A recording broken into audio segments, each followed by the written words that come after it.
All right, good evening, everyone. We'll start the Planning Commission meeting. Today is December 16th, Monday, 5 p.m. We are at City Hall Council Chambers, second floor. First things first, let's do the Pledge of Allegiance.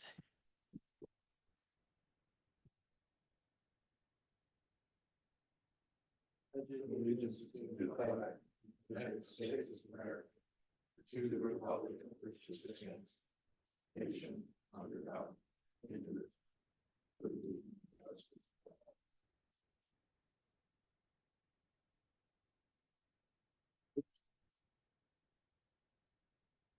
All right, has everybody had a chance? We have two meeting minutes here. The first November 18 meeting minutes. Has everybody had a chance to review? And if I could get a motion for that one.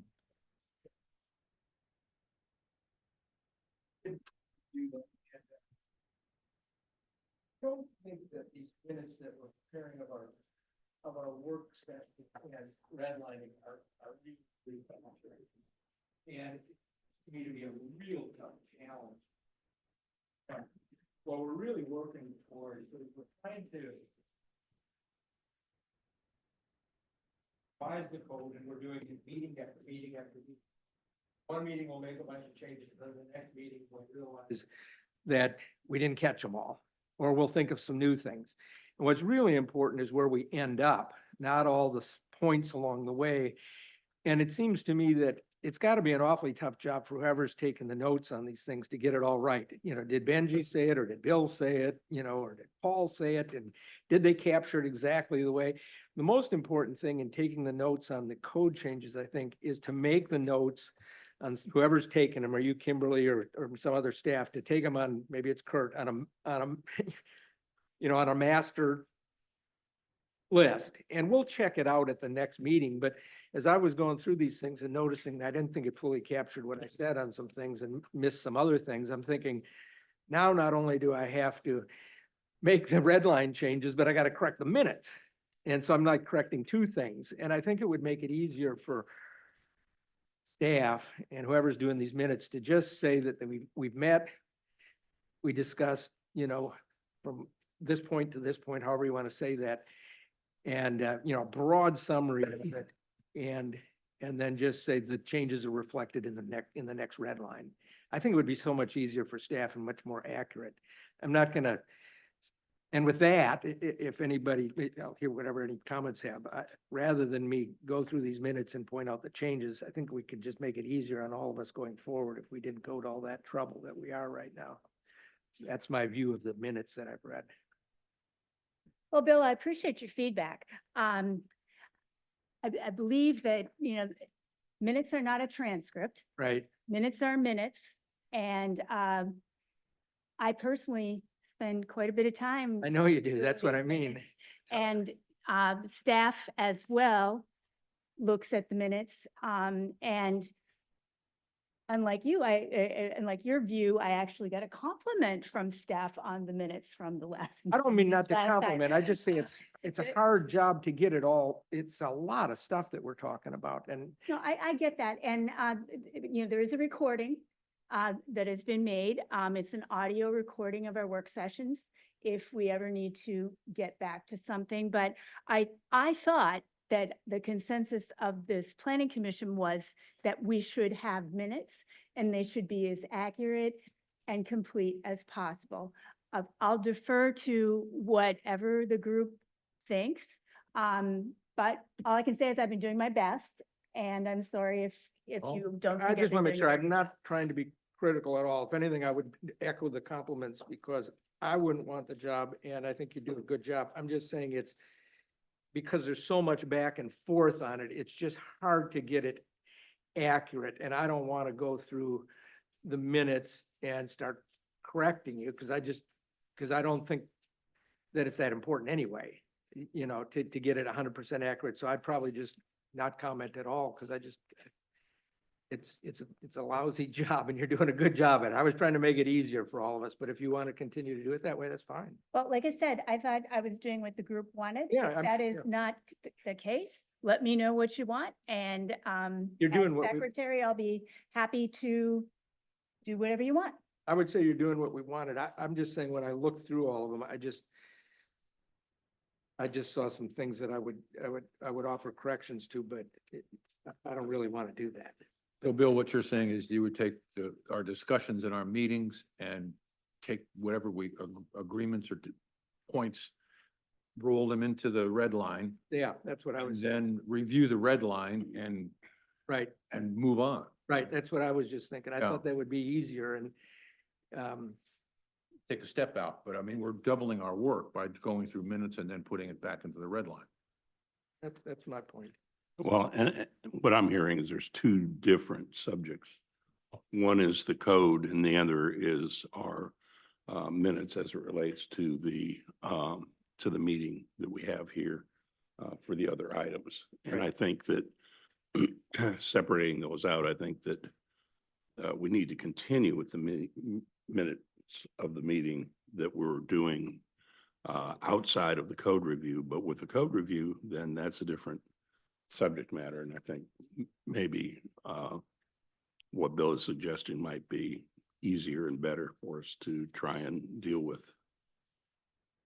I guess the one difficulty with that is, when we have those work sessions, and part of the challenge of taking notes for me and for staff is that there are, 8 or more people talking during the meetings, talking over each other, going back and forth.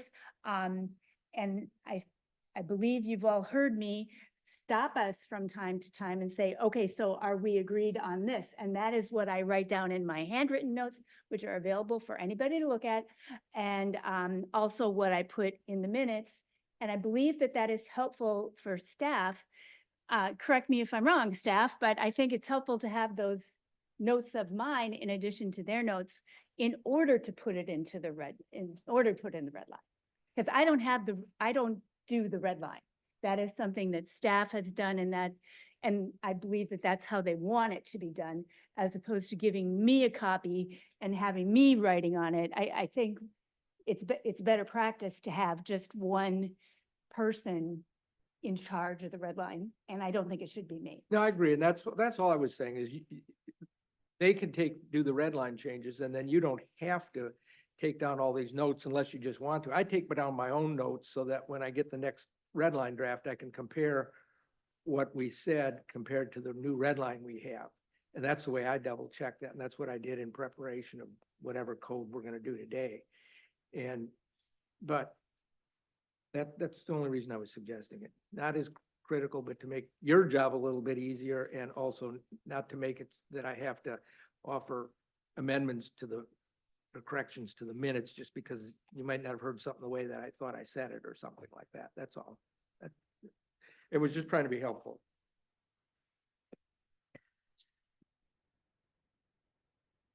Would it help?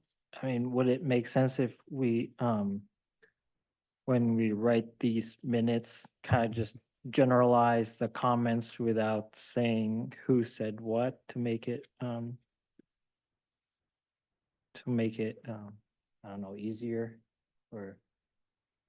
Frankly, as far as, anything we do on the code, the whole purpose of doing this, all we've been doing at our work sessions is talking about code lately. That might change in the future, but maybe we need to hear from staff, because the main beneficiaries of this, I believe, are staff in order to maintain the red line. So what would you like?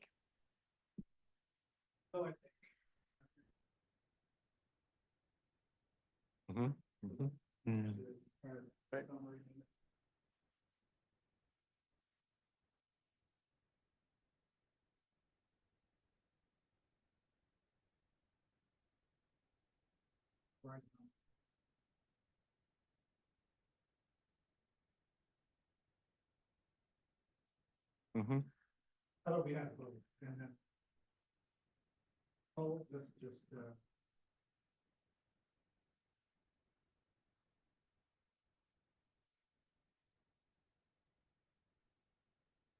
do that and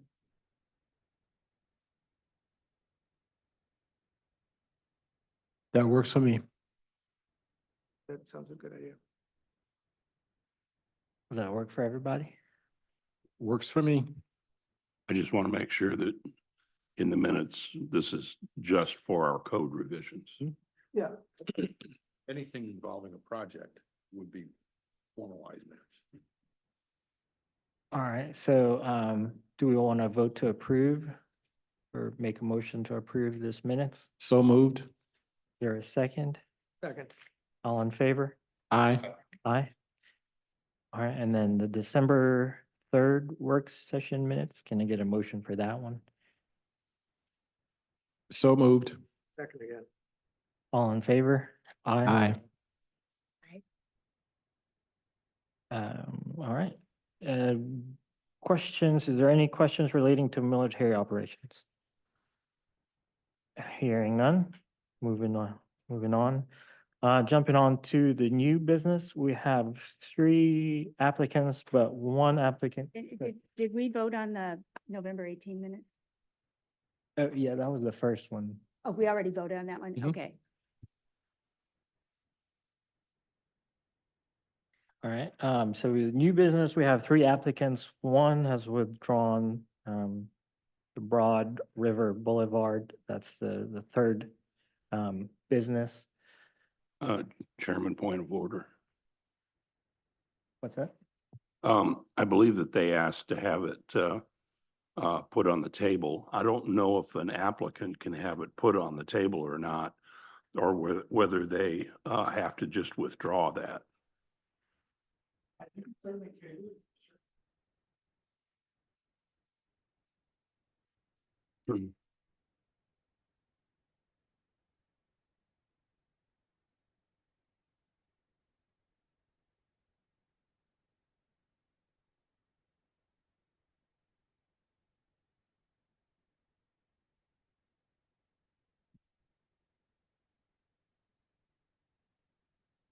So would we table it without any discussions or anything? Could we do that or?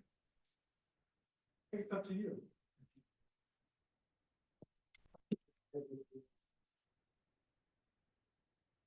What would be the time frame on the table? Yeah.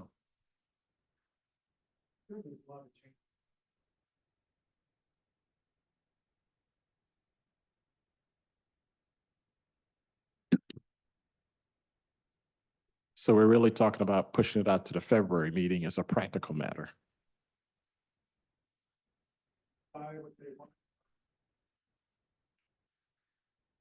So can we decide as a commission that we want to push it out to the February meeting?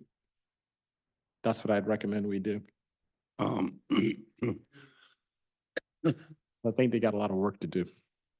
Well, see, that's the difference between, well, if they withdraw it, do they have to make a new application?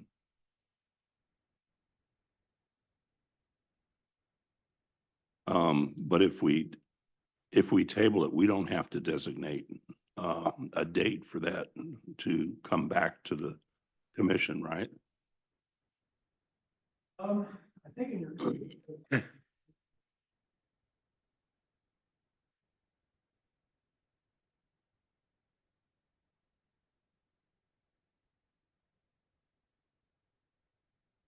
You were saying we would be tabling this for 60 days? If you want to table, I think that's probably the best. Oop, that's probably the best idea. Or just, Well, February just happens to be 60 days. Okay. That sounds fine with me. 60 I days. was- That sounds fine to me.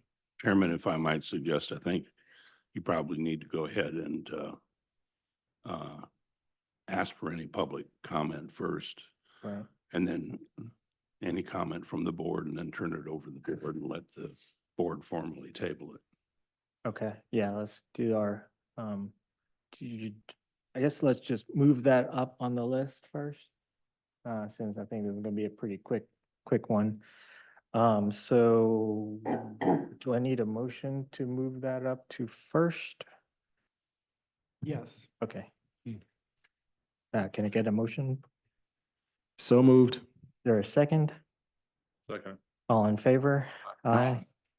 All right, so let's jump on to the Broad River Boulevard application. The applicant Eric Wolsnovich, agent of Edmund Waddill Chaucer Creek Capital, is requesting sketch plan approval for a new 261 unit multifamily development. Um, do you guys want to hear a staff report too, or? No? No. Okay. All right. Yeah. Public comments, so make sure they. All right, well, we'll skip the staff report. Let's open it up to public comment first and then jump on to, board discussion. So, if you have any comments to this project, please come up to the podium. There's, I think there's a sign-in sheet, in there as well.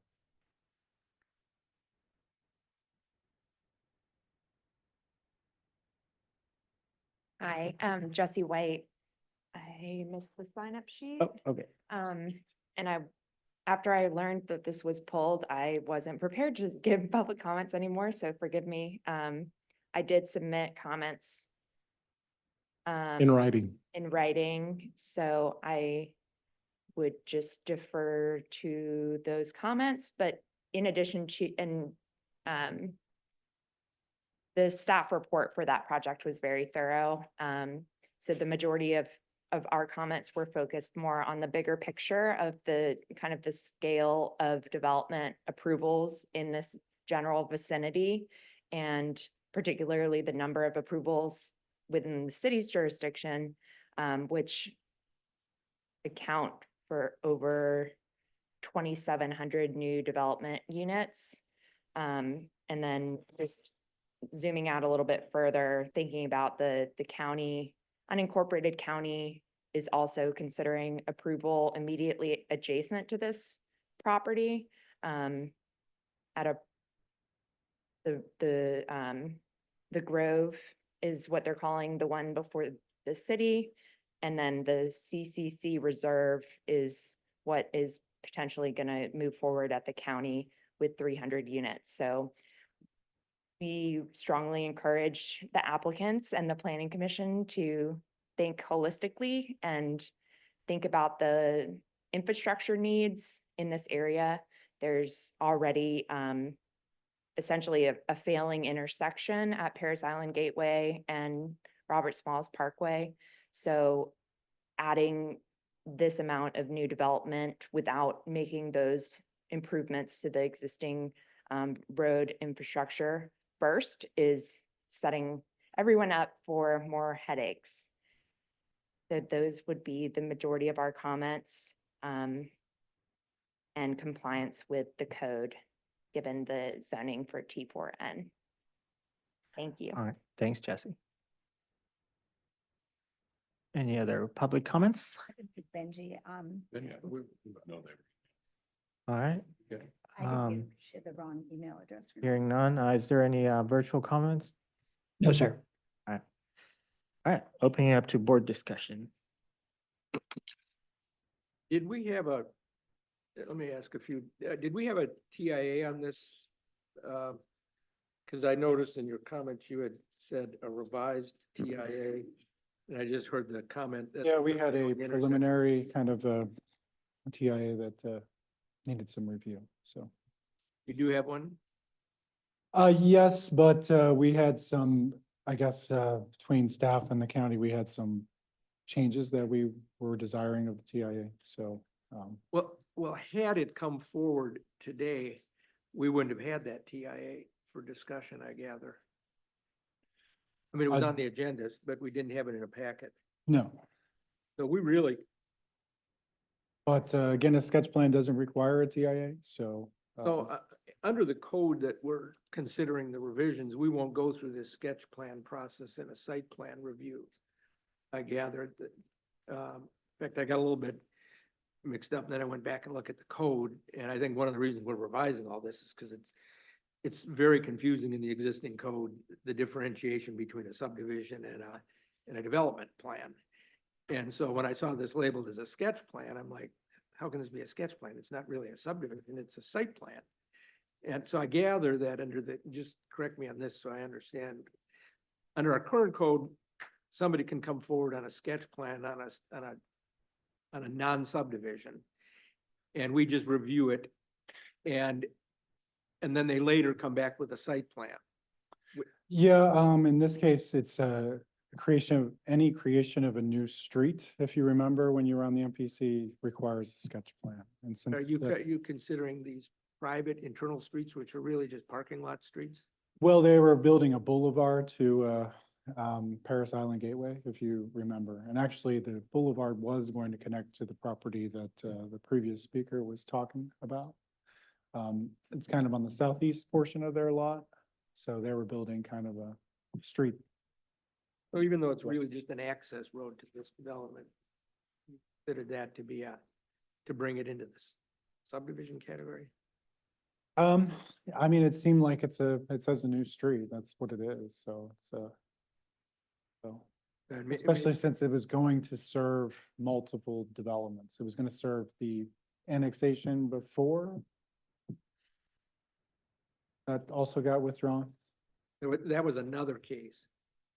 I think they're still intending it to serve the apartment complex to the east of it, but all those questions were brought up in review with a bunch of reviews, so Yeah, I just- think that they. Just looking at this plan I couldn't see that this road was serving anything other than this. Yeah, one it's supposed to apartment serve the road to the north of that detention pond on the southeast side. Does that make sense? So that was gonna be their access point as well. No, I don't see a stub on there, so that's why I didn't. Yeah, that was one of the issues, so. Well, so that'll be something. I mean, there's lots of things that this plan in my mind raises with respect to when we get into the development code sections dealing with these kind of site plans. Because this is a pretty good example of how it's getting reviewed as though it's sitting in the urban area of Beaufort, and yet it's sitting way out in the hinterlands. And it's, I don't know how these people ever comply with the standards we have.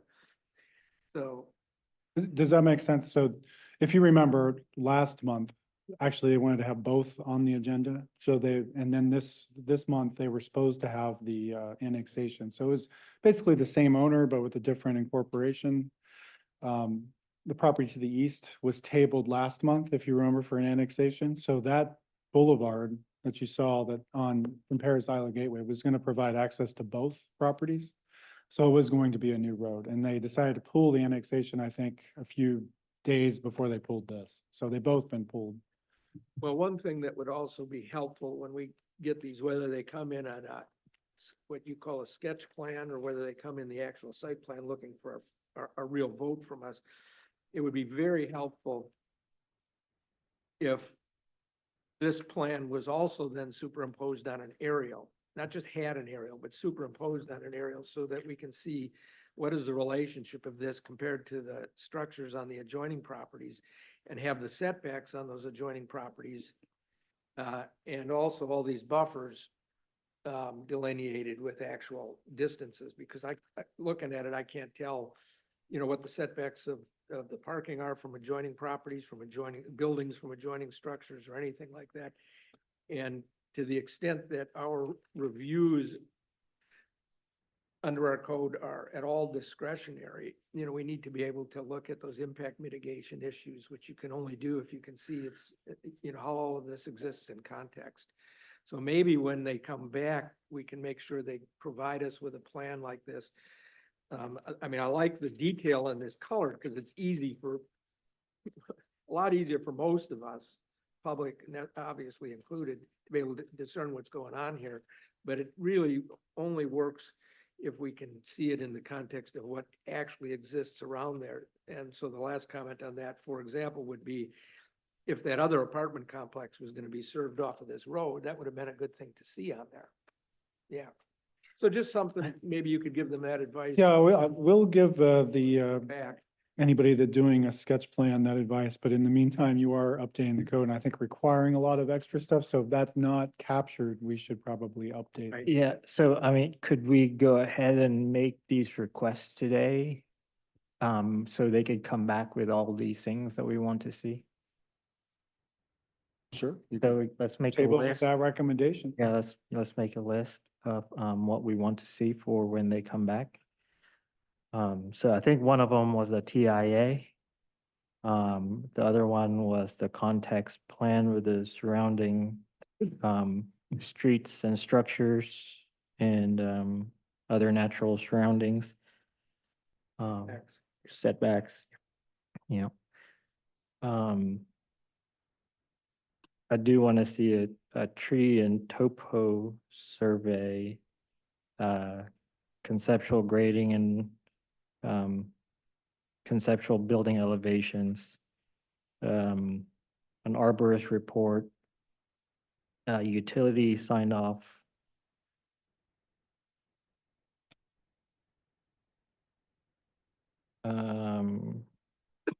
That's the only thing I could think of. Anybody else want to add?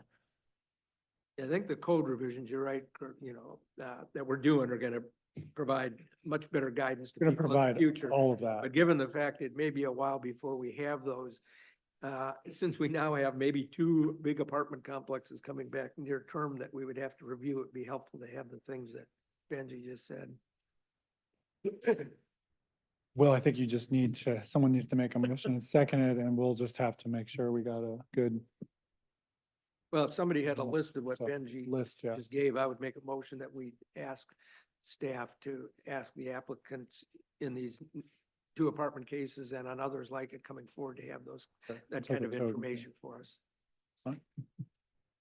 I would, I would add to that, since we know that there's gonna be a development proposed adjacent to it, that we include information relative to that, application. All right, anybody else? So this adjacent development, does the county own the roads involved with both? Well, the state would own the roads. I think as of a week or two ago, it sounds like you have some new information. They were attempting to, rezone and annex that property to the east and basically the same developer developing both, but they pulled that. Remember you tabled that last week, so that would be good information.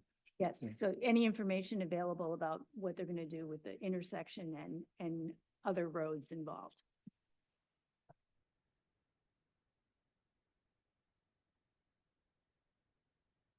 All right, if nothing else, anybody want to make a motion? I think I did, and I think There was a second. maybe you just need to read, Oh. to restate everything you, and then you get a second. All right, so I'll make the motion, to table.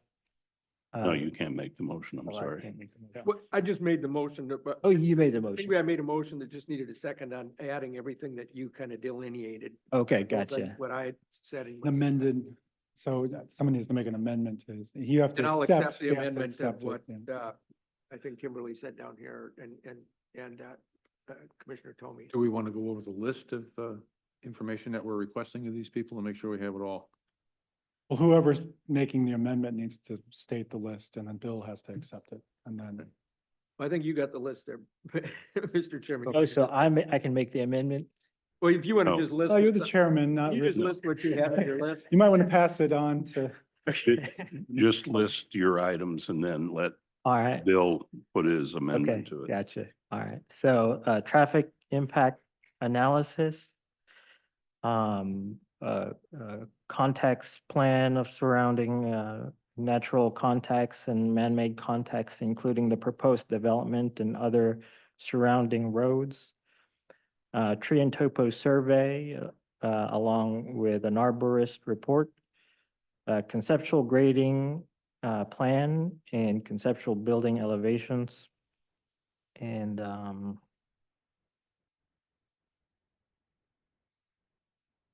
a that was plan it. for the neighboring Utility property. I sign think, off. Oh, yeah, that's what utility sign utility off. sign- yeah, Plan for the neighboring. Yeah, and, a plan that shows the neighboring development.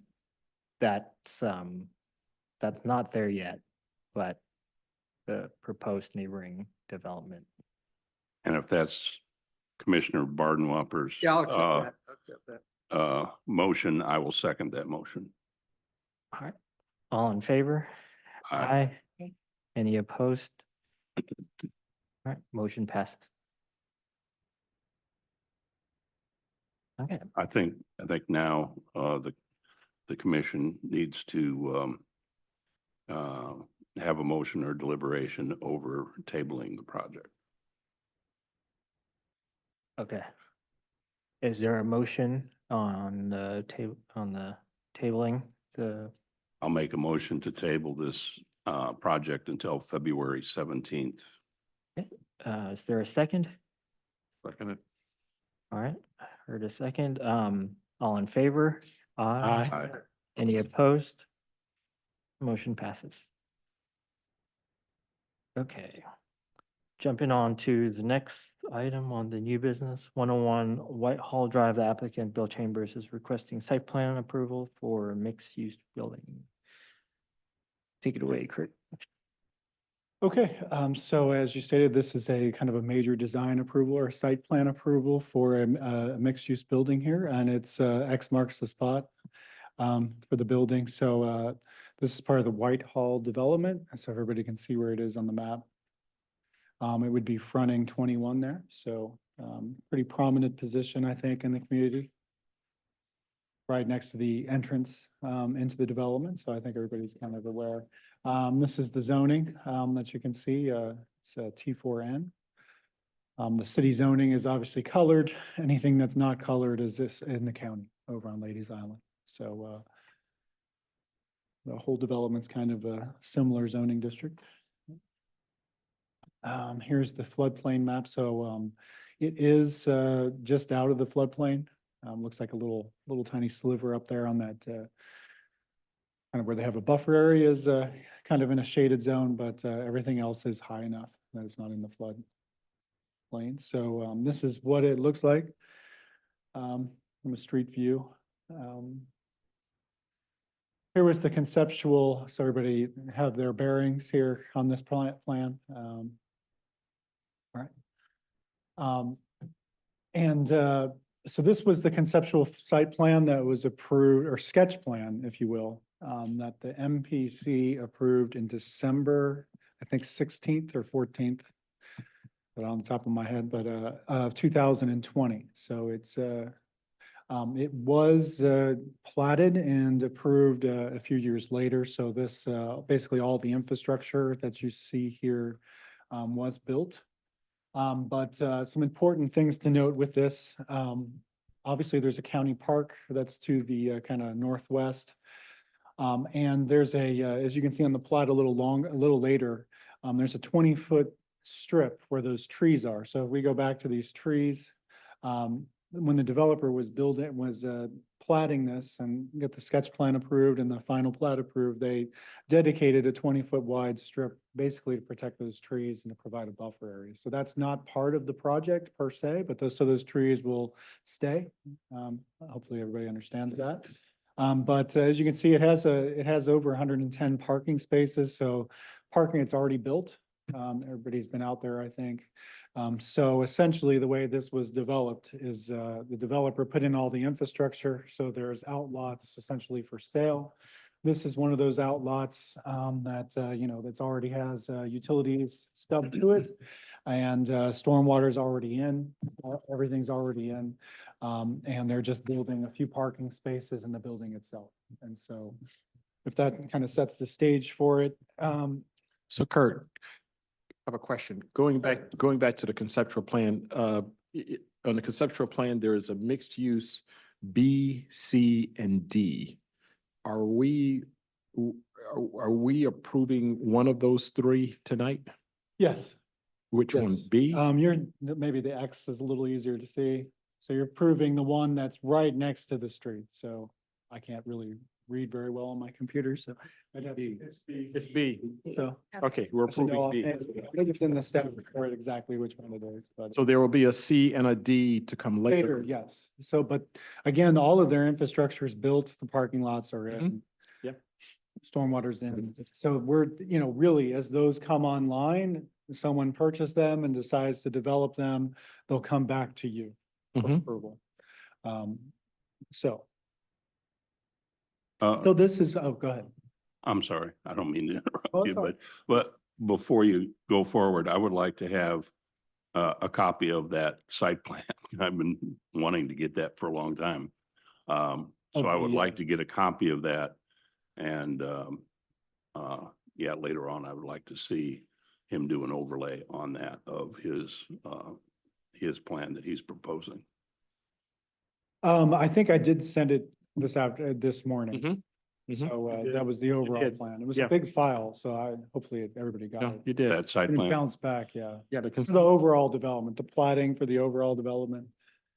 Yeah, if I could have a hard copy, I would appreciate it. Okay, we can print it out for you. Thanks. Sure. But here's the building sketches. So everybody understands what we're doing. So this is a mixed use building. It's T4N. So T4N is a mixed use district. I think as you're aware from the last project, it allows a mixture of uses, commercial, high density residential. It's meant to be very urban, an urban form-based district. It's also meant to have a certain percentage of frontage on a street. And it has to be 2 stories on a major street like this one. And also has to have, certain building materials that are met. And so really what you're seeing here is, I think, satisfies almost all of those requirements. So you've got a 3-story mixed-use building. The first floor being a kind of office, commercial, retail space. The next floor being, from what I understand, like flats or condos, and then the top floor being the residence of the owner. So truly a mixed-use building there. Obviously, as I stated before, the parking's already in. They're going to be building some extra parking spaces, including the handicap parking for this building. And there's just a few trees, as you can see in your report, to be cut down, but the majority of the trees almost all the trees are being saved. And the one specimen tree they are cutting down is being mitigated and replanted. So So when you say mitigated, you're going to plant another tree. plant a new tree, yes. And with that, there's a number of conditions that our architect is kind of recommending from the final plan, but we thought that these were minor enough that you could approve it with the conditions that can be met, kind of reviewed by staff.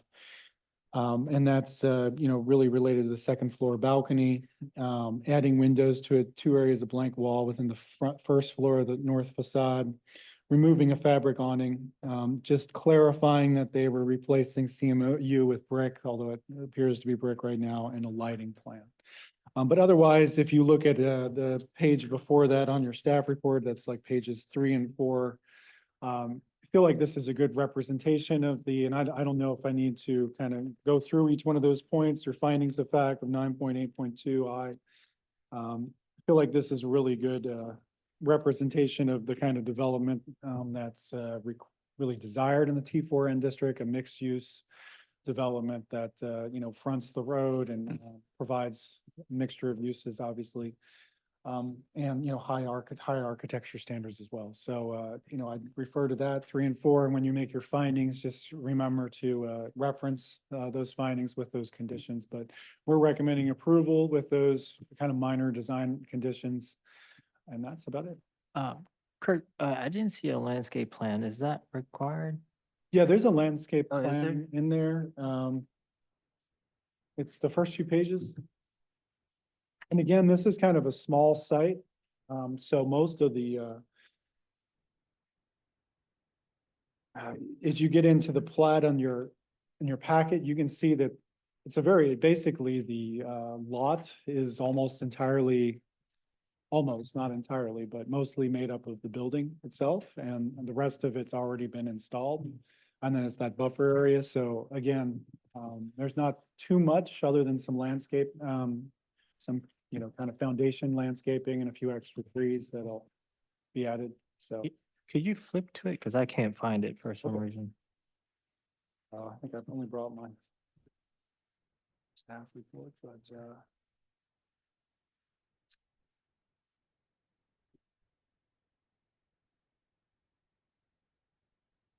Sheet 9 is a tree removal plan.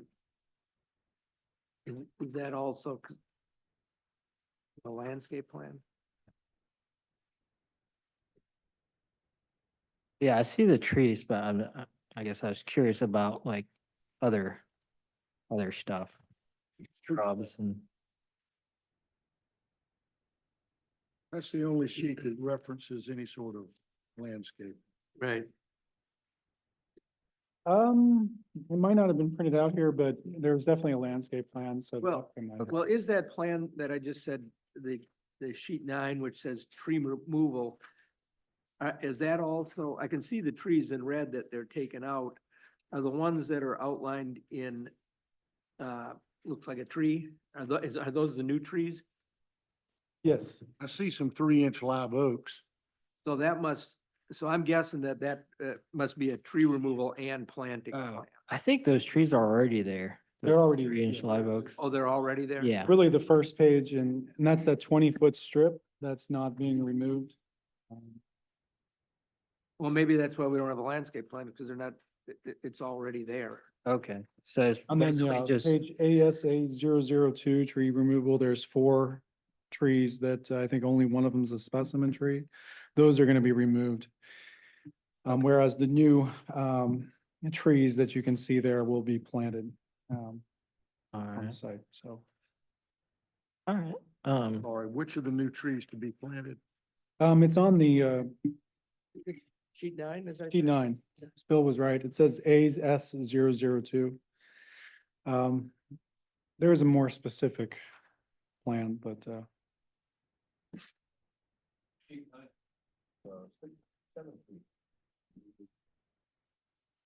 yeah, the other 2 trees are not specimen trees, and the 4 trees, there's only one that's a specimen. So I try not to reference them if they don't have to mitigate them.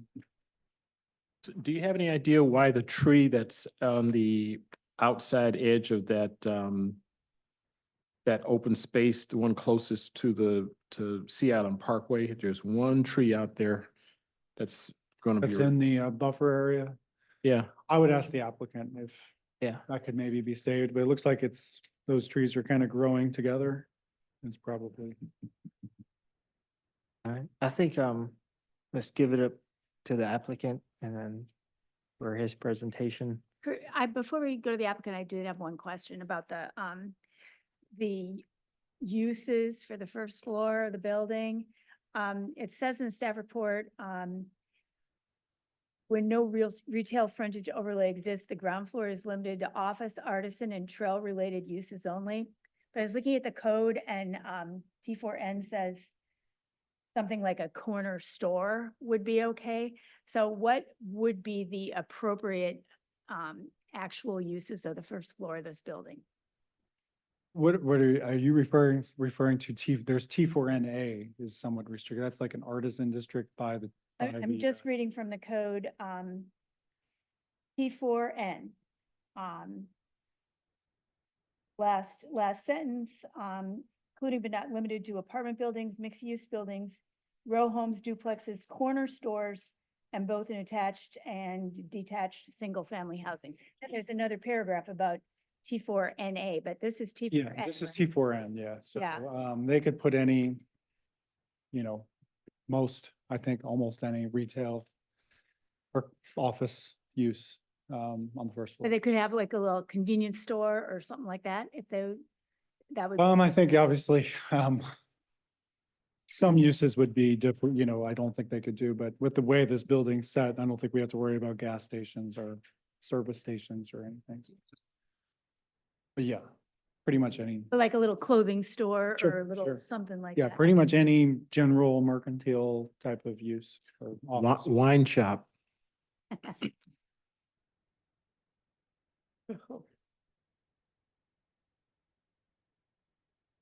All right, anything else, for Kurt? We can jump back to Kurt if we need to, but, we'll turn it to the applicant to do their presentation.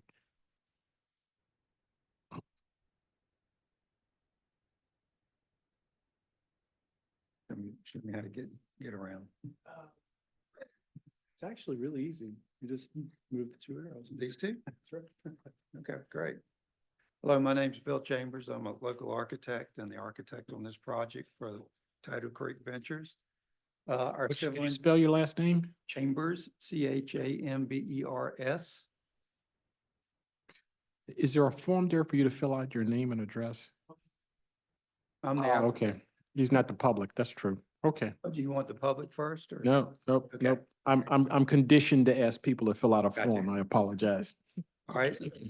And the civil engineers here, Tim Butcher, he's right back there if we need to address him or any comments to him also. So this is as Kurt has done a pretty good job with reviews and description. I'm sorry, but do you have a local address? Yes, 4 Harvest Lane, Beaufort, South Carolina, 29907. For Hardis? Harvest, Oh, Harvest, okay. Thank you. you're welcome. Anything you need more about me? No, thank you. Yes, sir. Okay. Happy to answer. So I'm here to answer any questions you may have. I can go through the whole project. I can just go right to the comments, or I can do a explanation sheet by sheet. I don't think we need to do that. As far as the site plan went, let me see if I can find the tree removal plan. Oop, I'm on another project. So y'all were questioning that.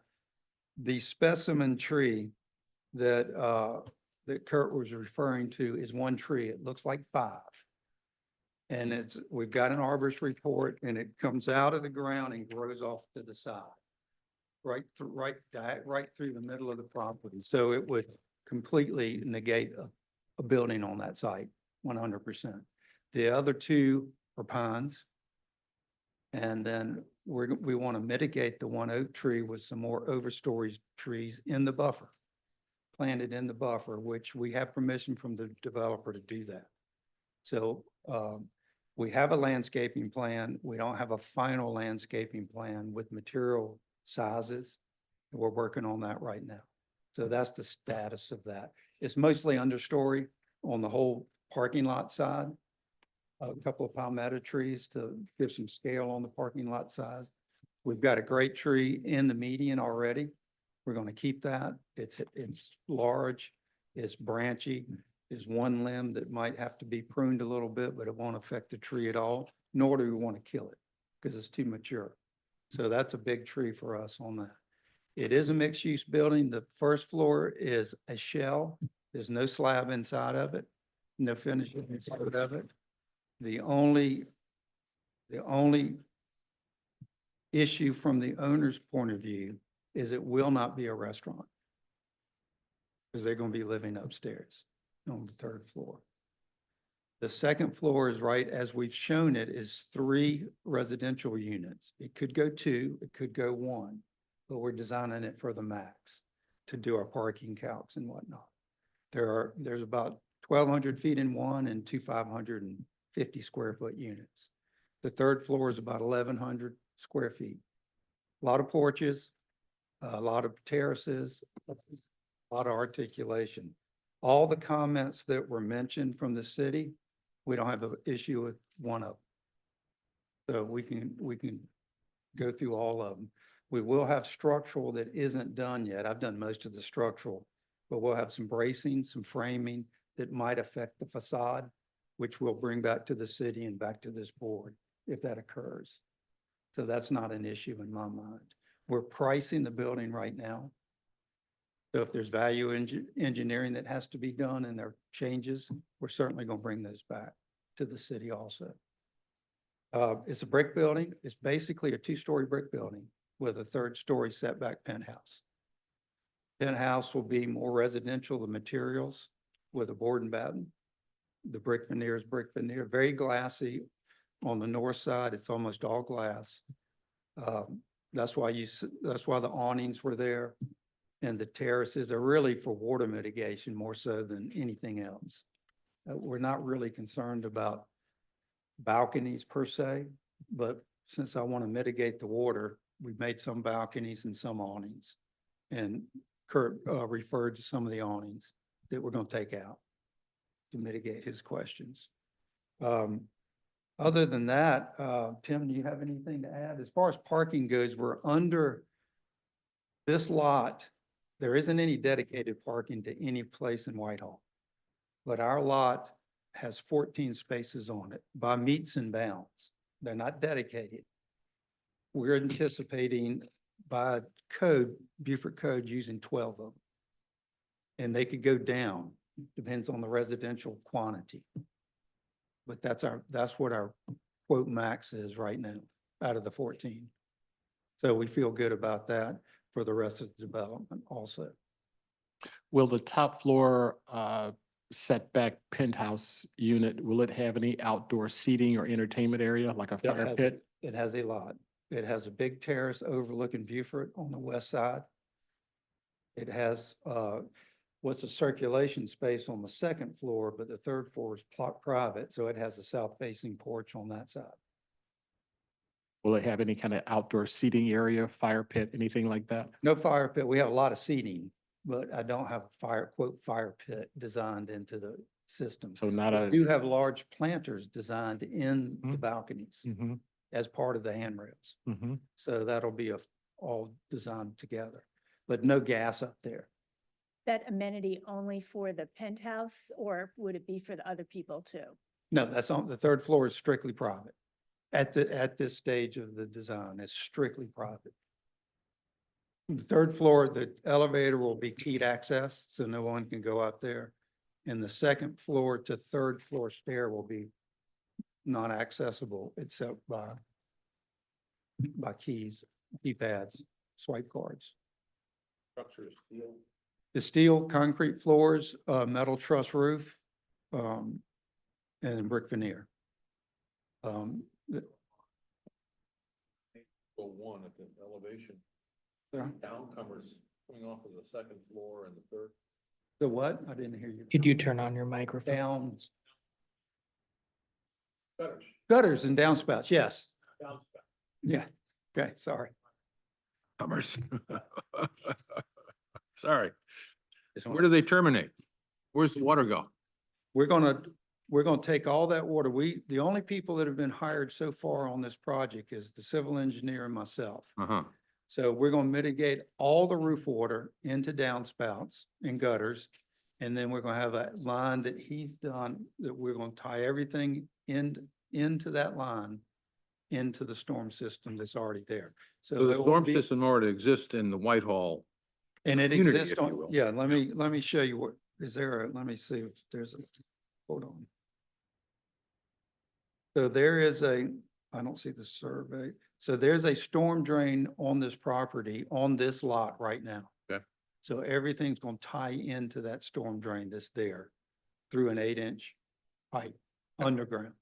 All right, so these downspouts are gonna Will tie, they will go to the ground and go to there'll ground. probably and be more of them then- Right, also. but go to ground and then tie in. Tie in, not, Okay. there's no doubt, there's no. There's nothing, spillage. they're not free flowing. No, sir. Okay. Now, what does happen on the site is elevation 13, almost 14 on the sidewalks.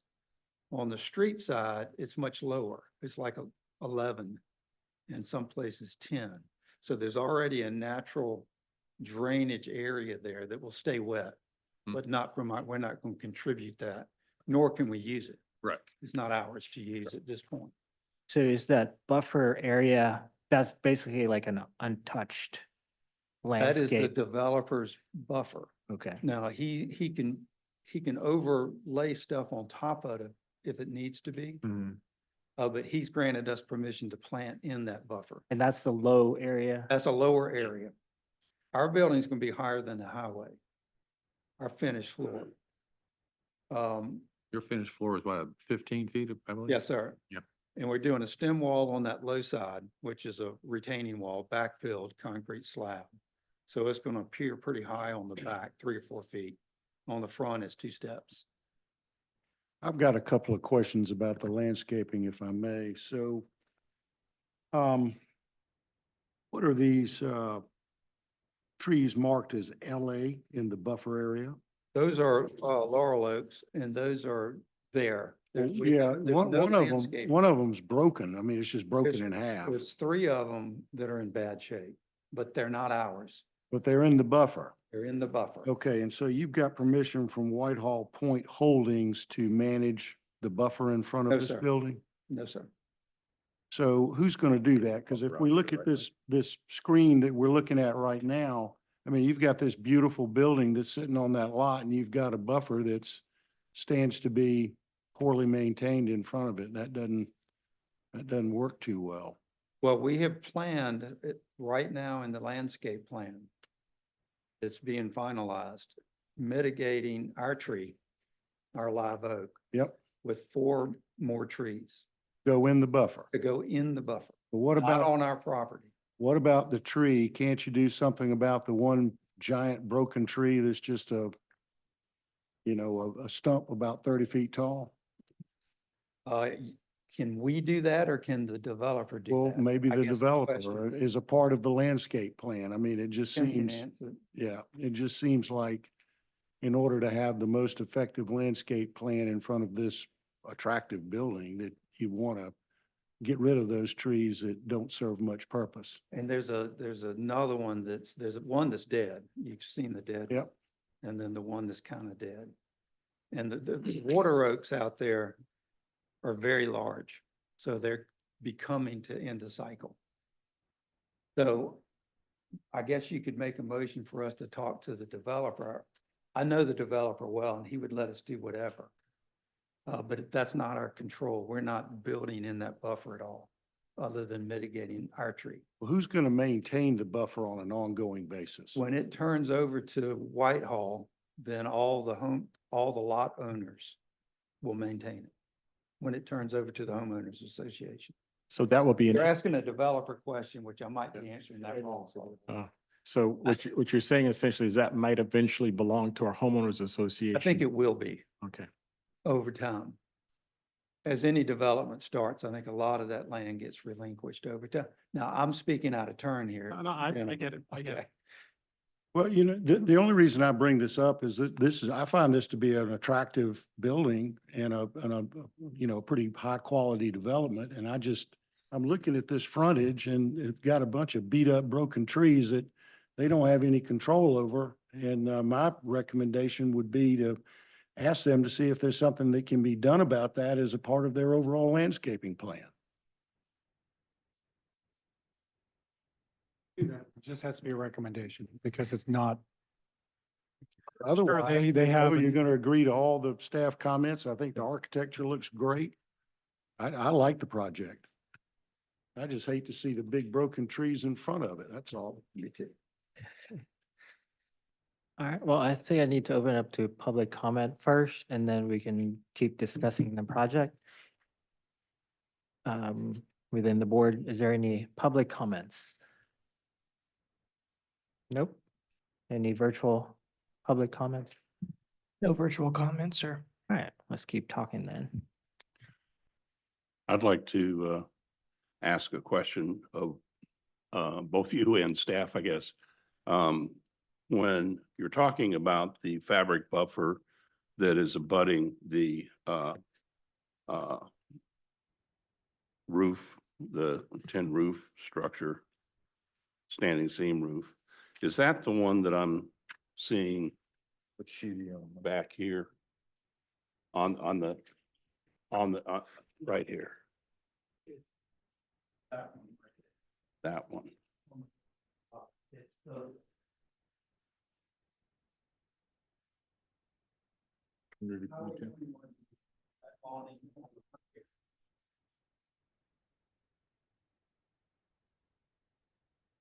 And we're okay with taking the fabric awnings off the south side, which wasn't mentioned.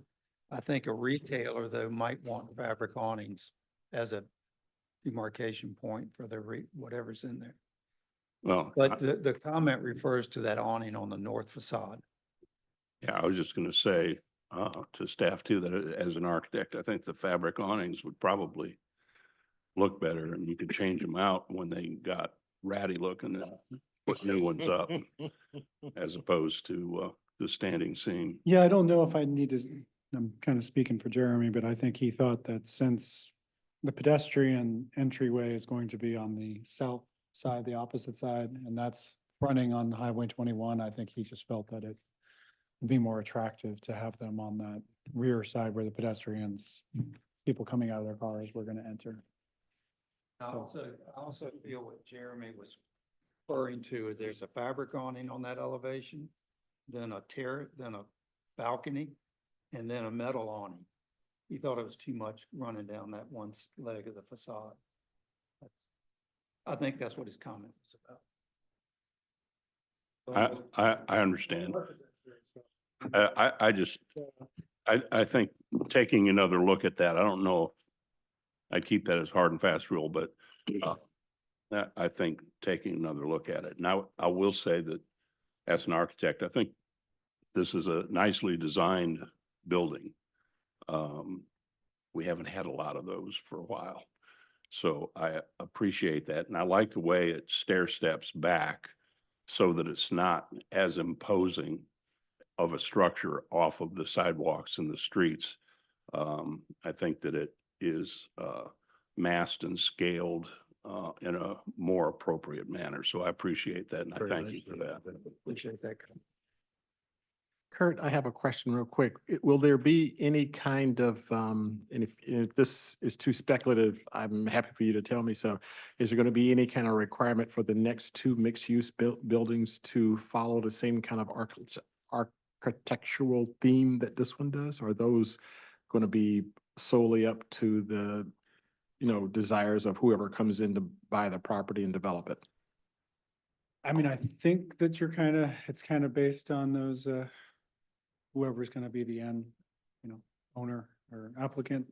But you're kind of setting the, stage with this architecturally, as the townhouses kind of set the stage. I think if you approve this, we would definitely want to see buildings that complement it in those two outlots. So, Okay. but it'll be up to the planning commission again to make the final decision, but. I As think if staff, we- we would direct that. I think if we approve that, I think it's extremely important that we let this set the stage for future work that'd be coming out. Not that it has to imitate or mimic it, but I think that the vernacular and the way this conforms and masses to the site would be important. So, Mr. Chambers, you should just design the next two buildings, okay? Sounds good to me. And there is a building there already, as y'all know, because y'all had to approve it, which is a townhouse building. That was before my time at Yeah, least. that didn't go through us for some reason. But it's starting to, my comment is you're gonna start seeing, I think, very soon, another building. There's one inland lot also that's on this parcel that's in the middle of the property. I think you're gonna see that start coming up.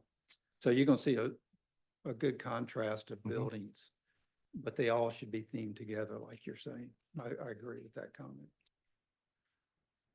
Very good. Well, I'm ready for motion. If everybody else is. I'll make a motion to approve, subject to staff conditions that's stated in the staff report. I'll second that, but I would like to have staff and the architect review that first comment about the fabric versus metal awnings. At the recommendation that, Mr. Trask. Yeah, I'd like to comment on the second, if we may. I'd like to add the recommendation that the applicant proceed to speak with the developer about managing that landscape area to clean it up and remove the dead tree. And, it seems to me that the existing undergrowth should be cleaned up to make way for whatever planting. And I'm assuming that we're going to see, or staff is going to see, a full landscape plan moving forward. Is that coming back to us, or is that coming to you, Kurt? We can submit it here also. I mean, we can bring it back to you, but I think considering that the site is so small, that there didn't seem to be any. It doesn't seem to be a lot. It's just some cleanup and planting those mitigating trees and understory. I think that's up to you. I would think that staff could review this. I agree. But we should have that included in the approval. That staff reviews that area in front. Yes. Okay, so I would accept, I guess there's three amendments to the motion. One of them is look at, okay, the original motion was approved subject to staff conditions as stated in the staff report. Add staff to look at the issue of metal versus fabric awnings. That the commission recommends to the applicant to speak to the developer about cleaning up the buffer area.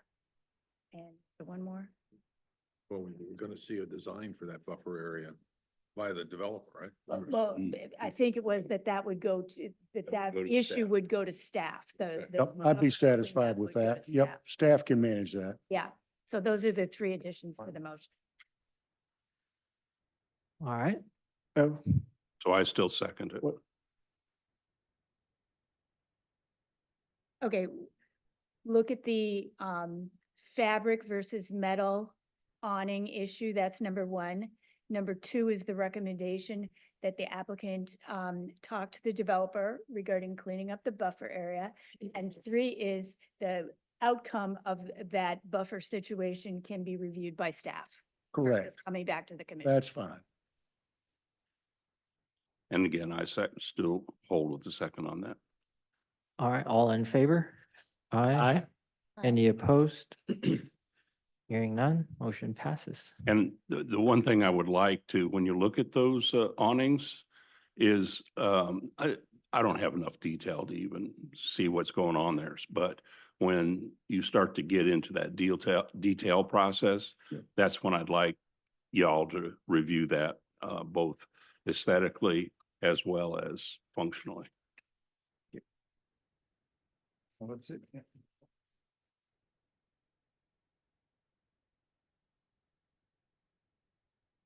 So I don't need to ask that question. Yeah, thank you. Appreciate it. Thank you. Take your approval and run. We want lime green awnings. I'm just kidding. To go with the furniture and then the Pigeon Point Park, get some apples on. All right. Next project, we have 2513 Boundary Street. The applicant Jarrett Sinkbell, agent of Mandeep Singh, is requesting site plan approval for a new car wash. Take it away, Kurt.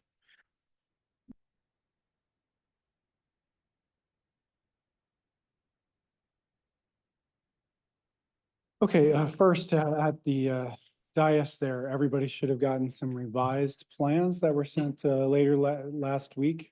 I believe those plans and the applicant were basically kind of a response to the comments in the staff report that was sent earlier in the week. So, you know, I think, you know, they're basically proposing some final plan at this point. So they provided a traffic letter.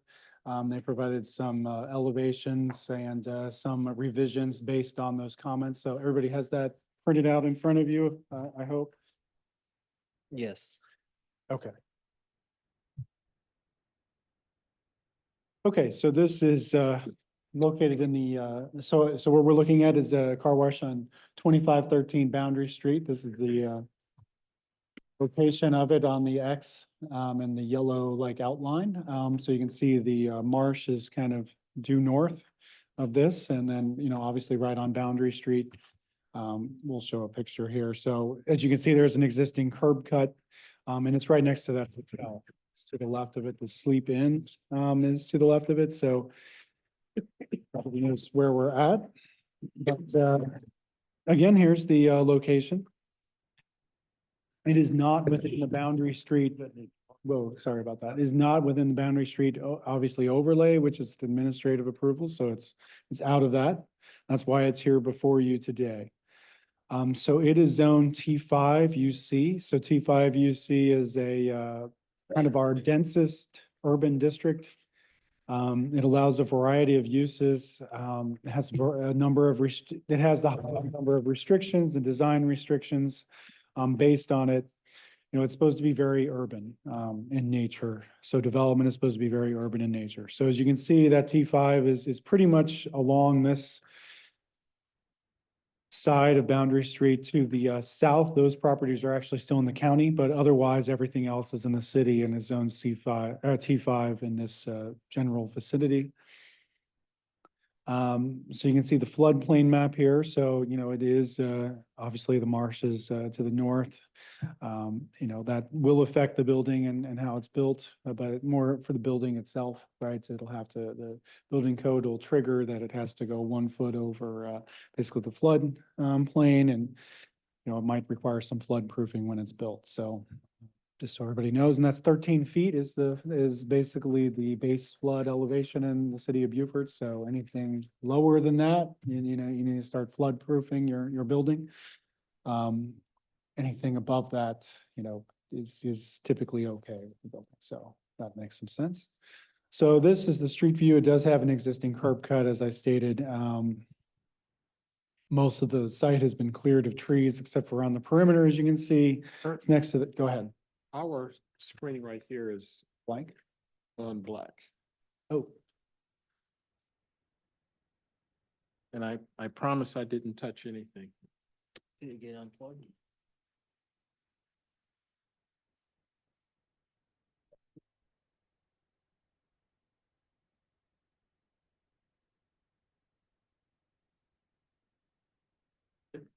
Turn it on.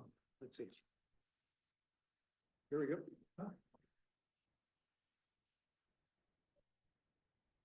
good, because I'm not an IT expert, so that's great. That's great.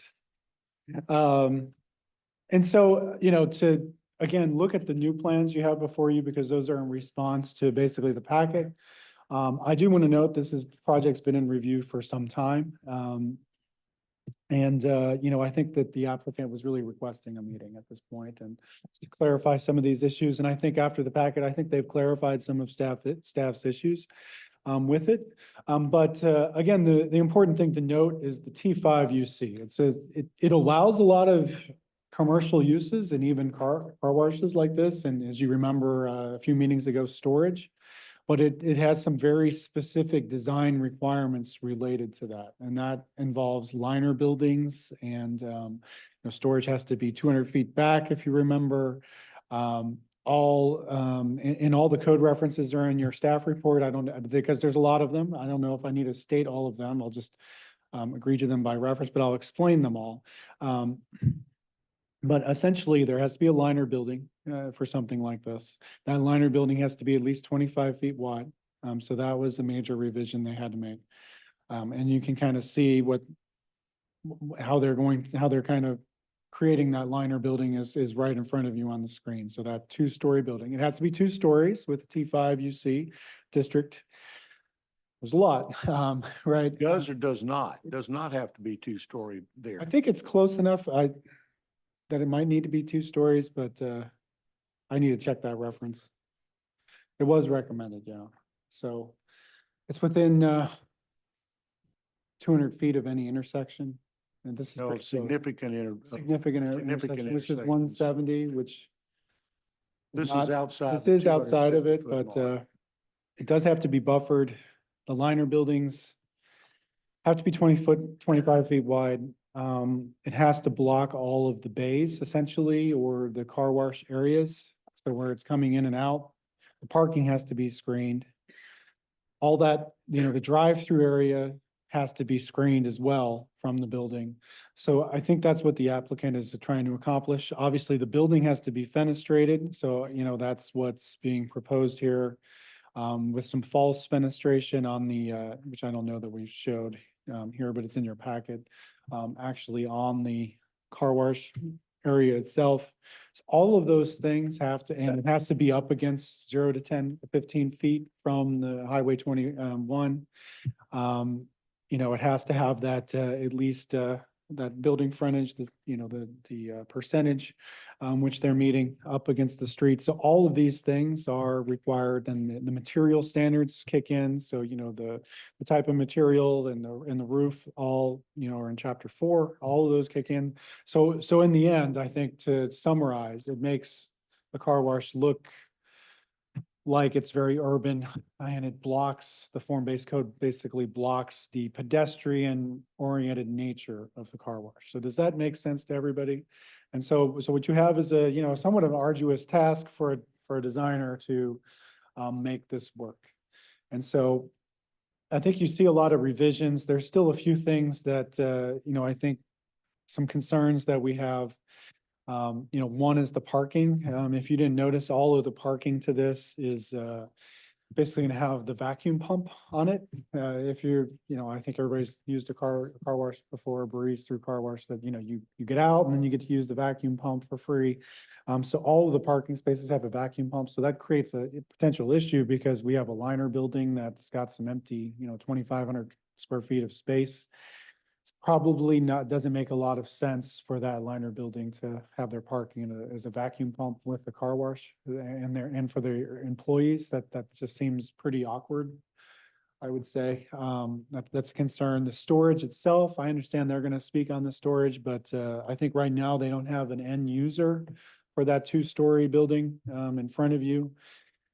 Right now they have it listed as storage. If you remember from the bowling alley on Rebo Road, this to be used as storage would not be allowed in this specific design. It would have to require a lot more. It'd have to be a mixed use building, have to be 200 feet back. It's a whole host of issues that are referenced in your staff report.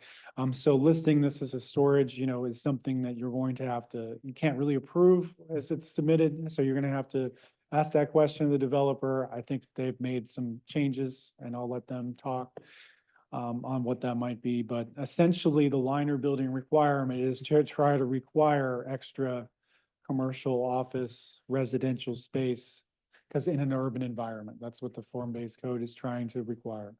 Next, there's the outlot next to it, which you see the 1-story building. I don't believe that this developer has which they own that section. They're proposing to basically parcel that out.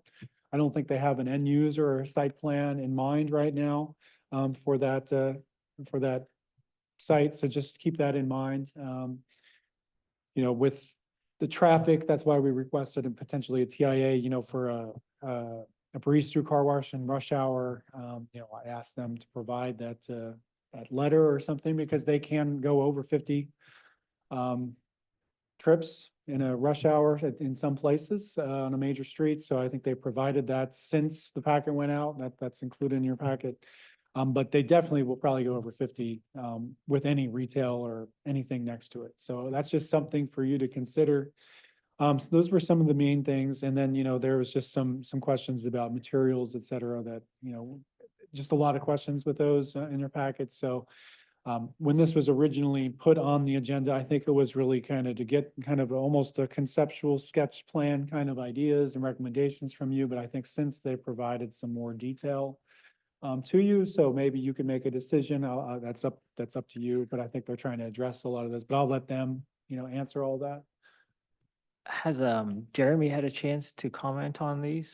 I'll let him talk about that, but I'm pretty sure their architect, I understood that they had a meeting on Friday with Jeremy to go over that, and Jeremy did respond to me about that, so. And he didn't have any comments on it?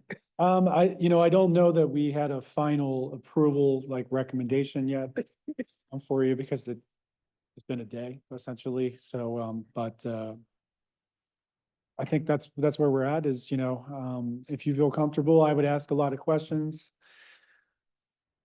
of them with their new submittals, but, you know, at least they're getting before you, or maybe you consider the final approval. But we've only had a day to really look at it, so. And I have another question for you. For the liner building, so it was labeled as storage. How does, before and now it's, you know, commercial, how does the city enforce that that's not going to be used as storage? How does the city enforce it? Well, we would be able to enforce no storage because the code wouldn't allow storage in the T5 UC in that predicament. Although it's going to be hard to find a citation to enforce that. So it might be a good condition if you make it. But essentially it would have to be, you know, it could be just a shell building for now until it's an end user.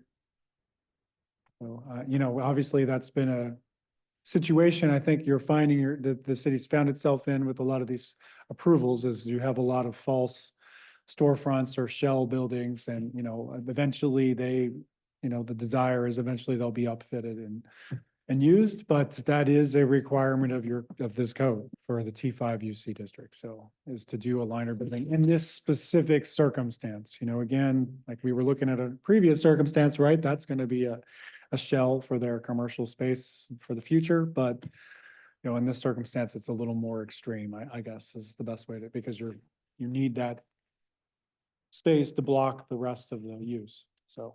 So when you say that the buildings that are labeled as storage can't be quote storage, does that mean they can't be used as a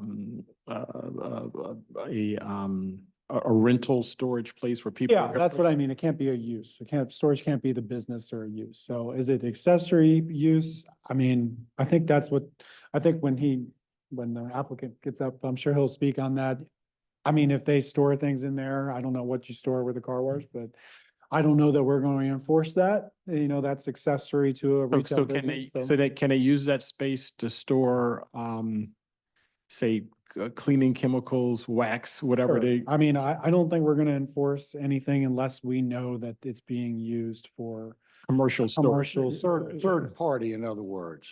Yeah, okay. And I think you can ask them about that. So, maybe the owner is going to store some stuff in there, but as long as it doesn't change the building, it's not being used as a use Mhm. to anyone else as a business. I think we're fine with that.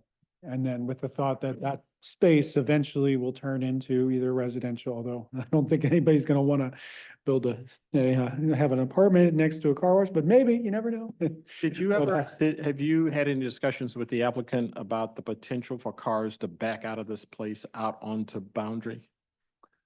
To back out onto. Yeah, them? in other words, if you get so many cars into the car wash that you fill Yeah, up. so stacking. Yeah. I mean, we looked at stacking and we did have the county's traffic engineer look at stacking too, but there's quite a bit of stacking, as you can tell. I mean, it's a lot. It would have to be a Chick-fil-A before I think we'd have a concern, but no. It wouldn't have to be a Chick-fil-A. There's stacking out on the Boundary from Dunkin' Yeah. Donuts and also from the Starbucks. The last thing I'd ever want to do is create another situation Yeah. where we'd have cars backing up on the Boundary Street. Sure, ever. but I mean, I think as you look at, so they're running it all the way, as you can see on the screen, all the way at the back of the property is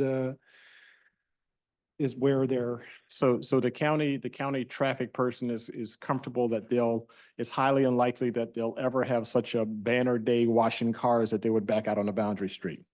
That's correct, with this use. Of course. There are, I think Institute of Traffic Engineering standards, aren't there for? Yeah, there is a stacking requirement. I mean, it's Car usually, washes and on fast foods, and that's right. think they're It's usually pretty 7 accurate. spaces. I think they're pretty accurate, except maybe Chick-fil-A in some locations. It's usually They- 7 spaces, which they capture on their site plan. Dunkin' too, maybe.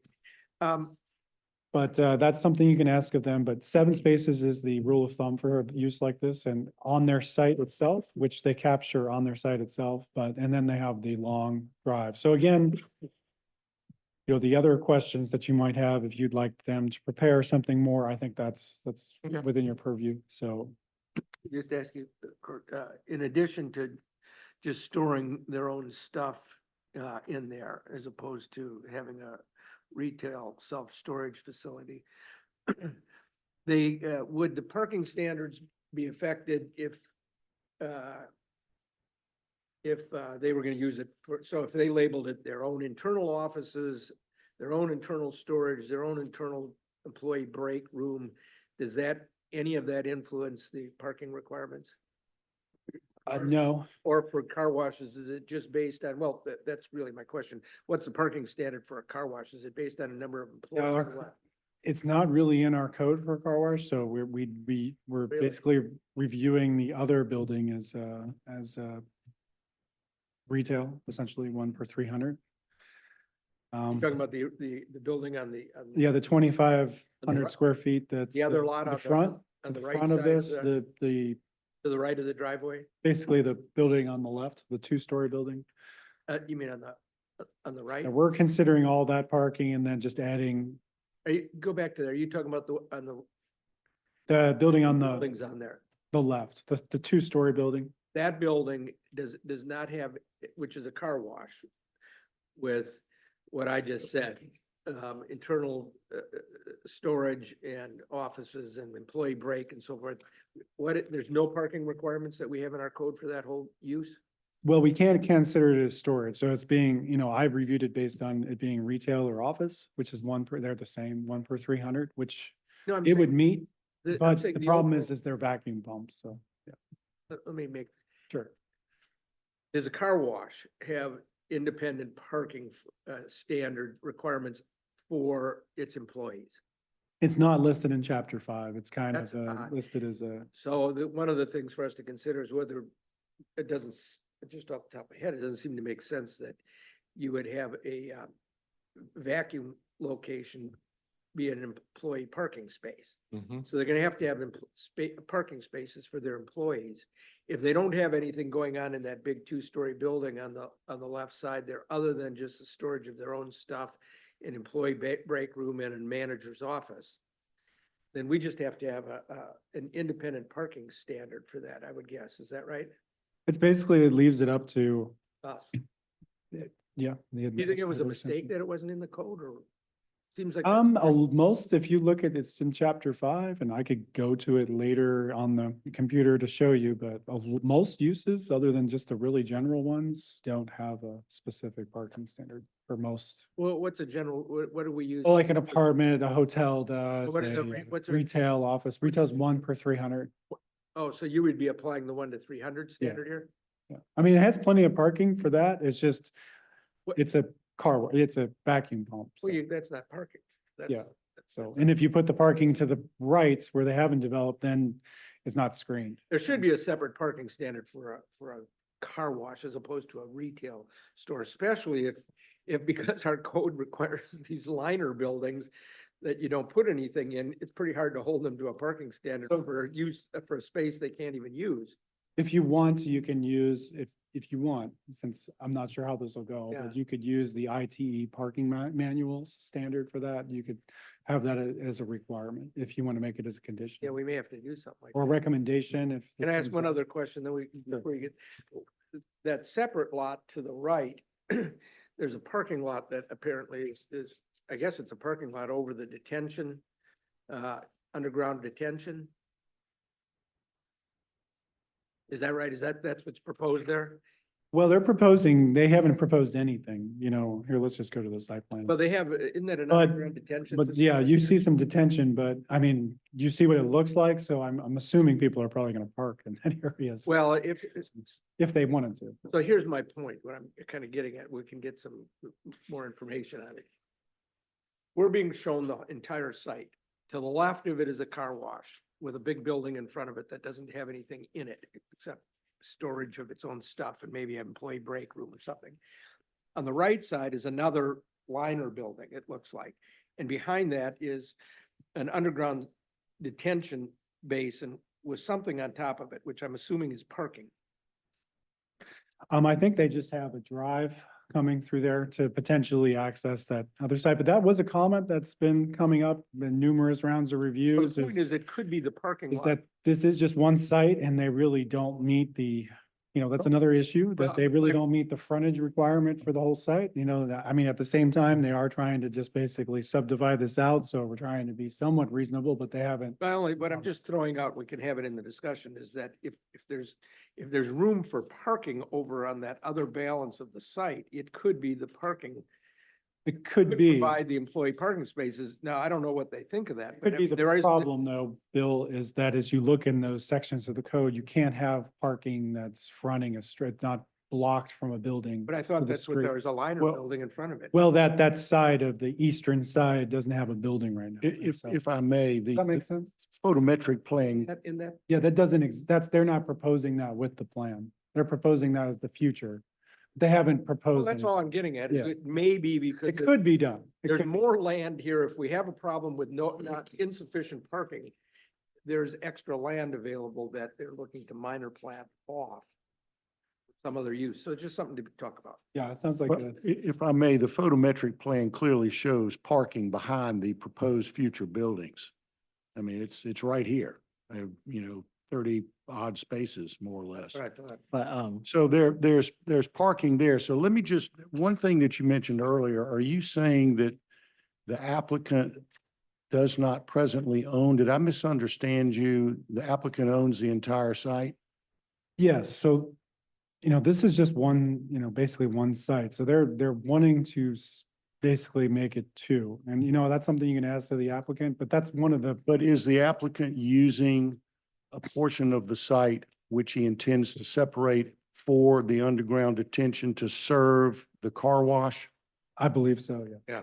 Okay. So we Yeah, ask. well, I think Get to these are that. questions for them, but that has come up is that, right now it's just one site, so it should be meeting the frontage for the whole thing, right? Because it's just one site, so anyway, I'll So let them. Kurt, before you step back, this is on the agenda as a site plan approval, but thought I heard you say something earlier that maybe we should be treating this as a request for some kind of a sketch plan approval. No, it's on there for site plan approval, but I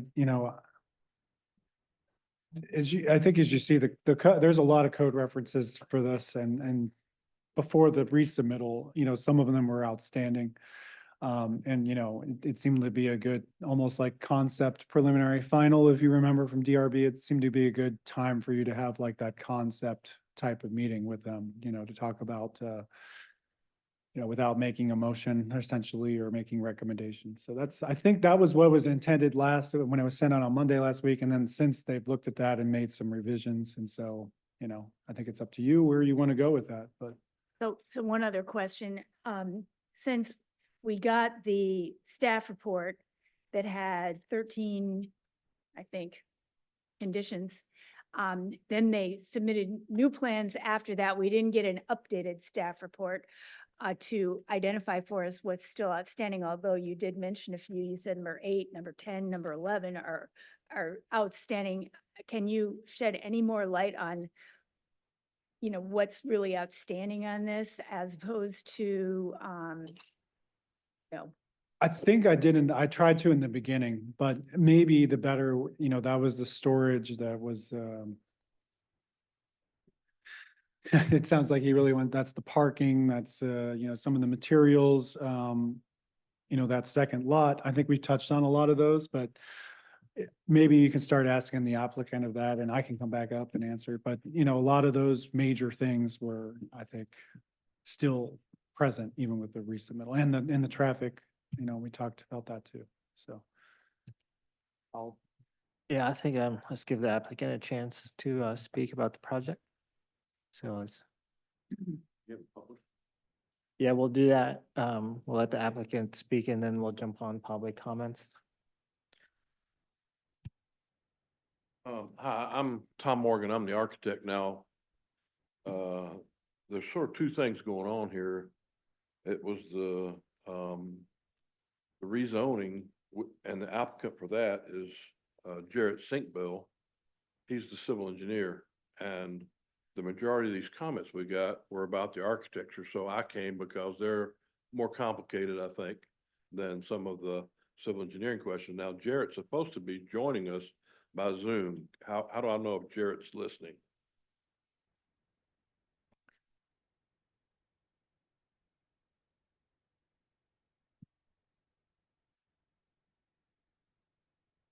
He's here? Jarrett, can you speak to us?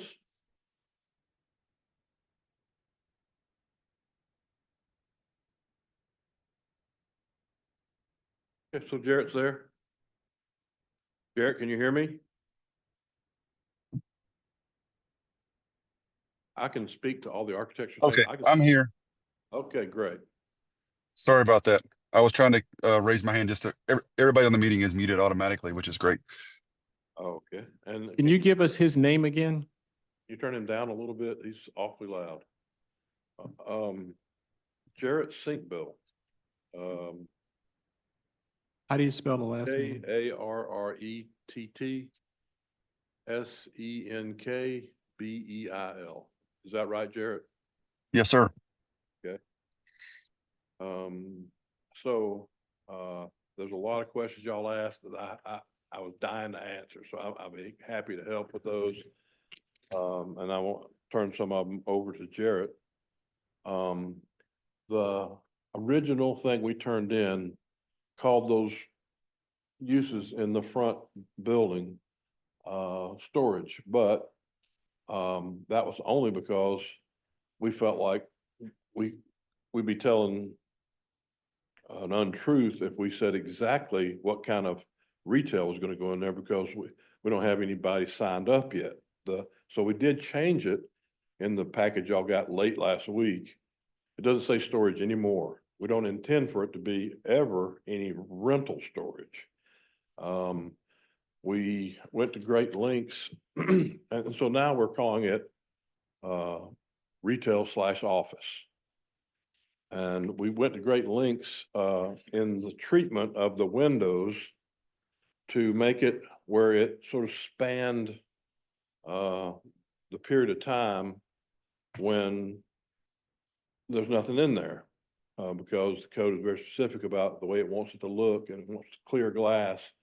So we don't want there to be clear glass that looks into a vacant space that is not really what your intention was. So we made these faux, retail fronts, which have, clear glass, and then they have a light box behind them and a LED, strip light up above that floods light into there, and it has, plantation shutters inside the glass like you would in many homes or retail places.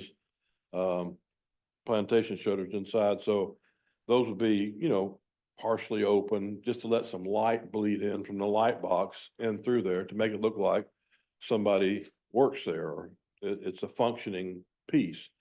The difficulty is that, there's been a lot of things discussed about what can go in there, and we've made it so that it can, conform to a lot of uses that would relate to car wash. Like, you could have window tinting in there, you could take a car that needs some extra care from the car wash and do detailing in there.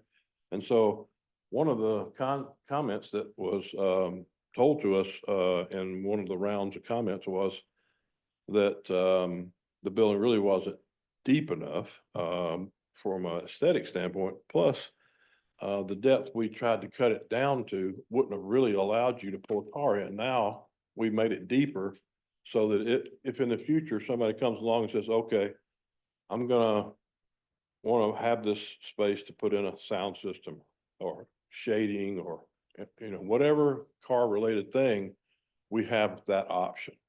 We also called it /office so that we could, or the owner could lease it out as office, but there's no intention for it to be leased storage. So, I think maybe I covered that as well as it can be covered there. There are, you see, one of the issues was when we designed what you see on the screen, that those two buildings, one was future retail on the right, they met the lot frontage coverage, for this project, for the whole width of the property. But since we don't, have a tenant for that either, or the owner doesn't, that's why he did the subdivision. He did the subdivision to make it just the property on the left. The one on the right is a dream. It's not, the owner owns it, but it's a separate property. That's why he went through all the subdivision effort. And, Jarrett may have something to add to that, but we've excluded that property on the right by subdividing it. So we're dealing with the building on the left, which meets the 75% lot frontage coverage. And the landscape plan, which I don't know if it's in that last thing you sent out, Kurt, late last week, the landscape plan. Yeah. So the landscape plan is in your, what was sent to you. It may not be able to be put on the screen, but the landscape plan also adds to the screening of the car wash in the back.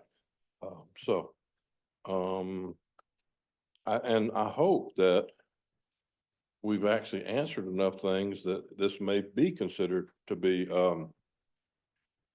approved with conditions, but it's just up to you guys as to whether us getting some of those things in late is, makes it, sort of too bad for this time, or if you want to go through all the issues so that you're ready for next time. But we feel like we've got enough answers. If you got questions, that we could satisfy whatever you have. What, a foundational one for me is independent parking that isn't associated with something else. So a common standard for a car wash would, for a full service car wash would be one space for every staff person. Mhm. There might be somebody that comes to work on a bicycle, but I mean, you We have, you have to assume that everybody who works there has a place to park.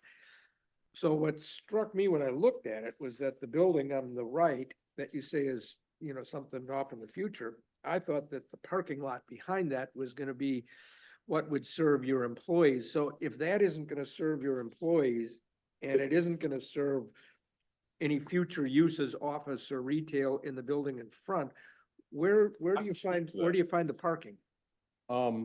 This car wash is, self-vacuum. There's nobody out there drying down cars. There's 3 employees.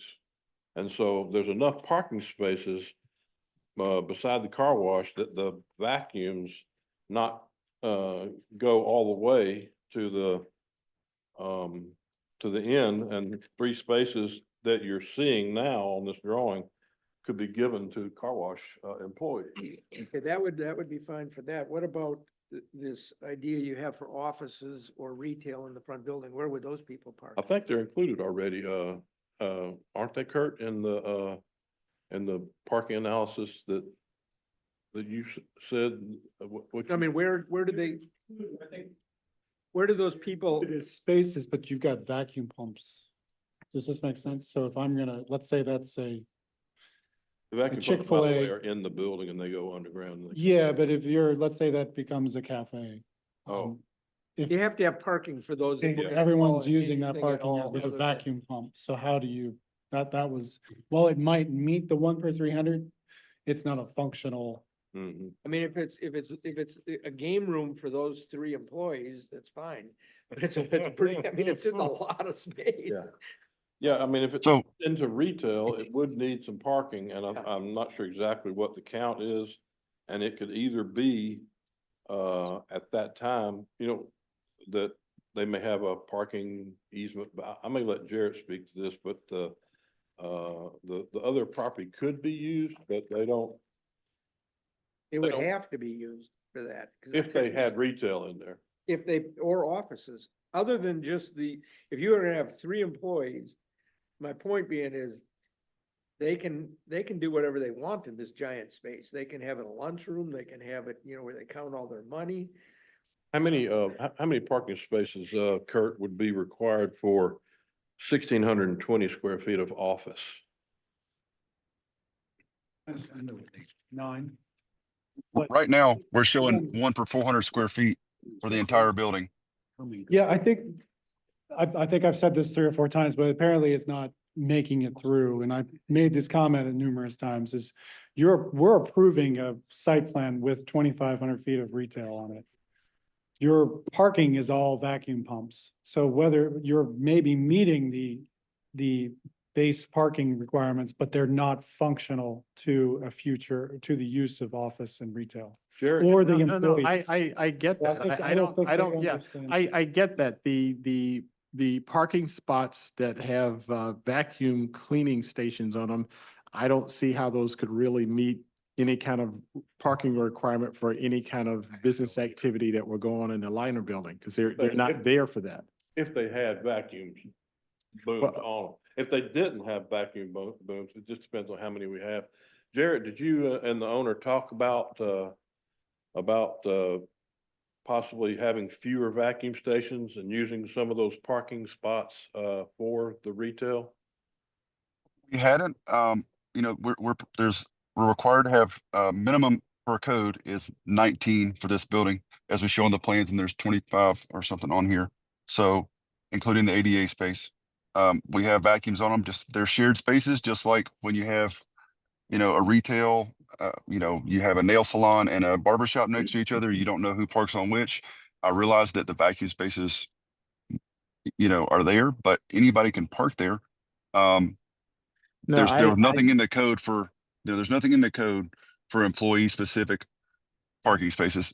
many- Some codes do have that. We do car washes all over the southeast. Some How do many- have it and some don't. How many, Jared, did you say, you went a little fast for me. How many did you say are required? For this? 19. And we got 25. I mean, I guess as long as you don't prohibit whoever's using that space to park in the vacuum pumps, I mean, it might be cool to have a vacuum. So I have a, so why are there so many vacuum, why are there so many vacuum, parking spots? Stalls. Yeah, why are there so many? Good question, Jared. Because it gets busy on a Saturday and people like to sit out there and, and take their time, honestly, and that's why. It's pretty much an industry standard. Again, there's no So number it's- for it at all, So but it's possible that you could have a line of 25 people coming in there to wash a car and vacuum them, 25 people, right? I mean, in theory, Just yes. answer my question. You could have you're planning for up to 25 people to be lined up to go in and wash their car, right? Well, they would be vacuuming their car after they washed their car. Yeah, but they have, yes, but they have to get in there first, correct? they do, yes. So. But the vacuuming takes longer than it takes to go through the car wash, so you have to plan for more spaces than would be stacked out front, or that would be in the car wash at the same time. It takes easily twice as long to vacuum, depending on what your vacuum schedule is. And also, there are people that wash and don't vacuum at all. People that are monthly members, they wash their car twice a week, 3 times a week, but they don't vacuum it every time because they got their kids in the car or they're going grocery shopping or whatever. I think I think there's a practical matter here. Yeah, there's a. You have to have parking spaces for employees.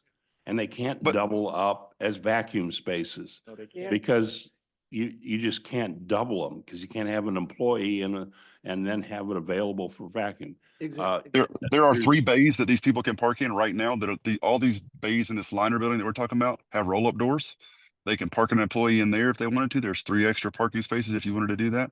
I don't have a problem at all with you having employee-only spaces, just to be clear. There's just nothing in your code that says that.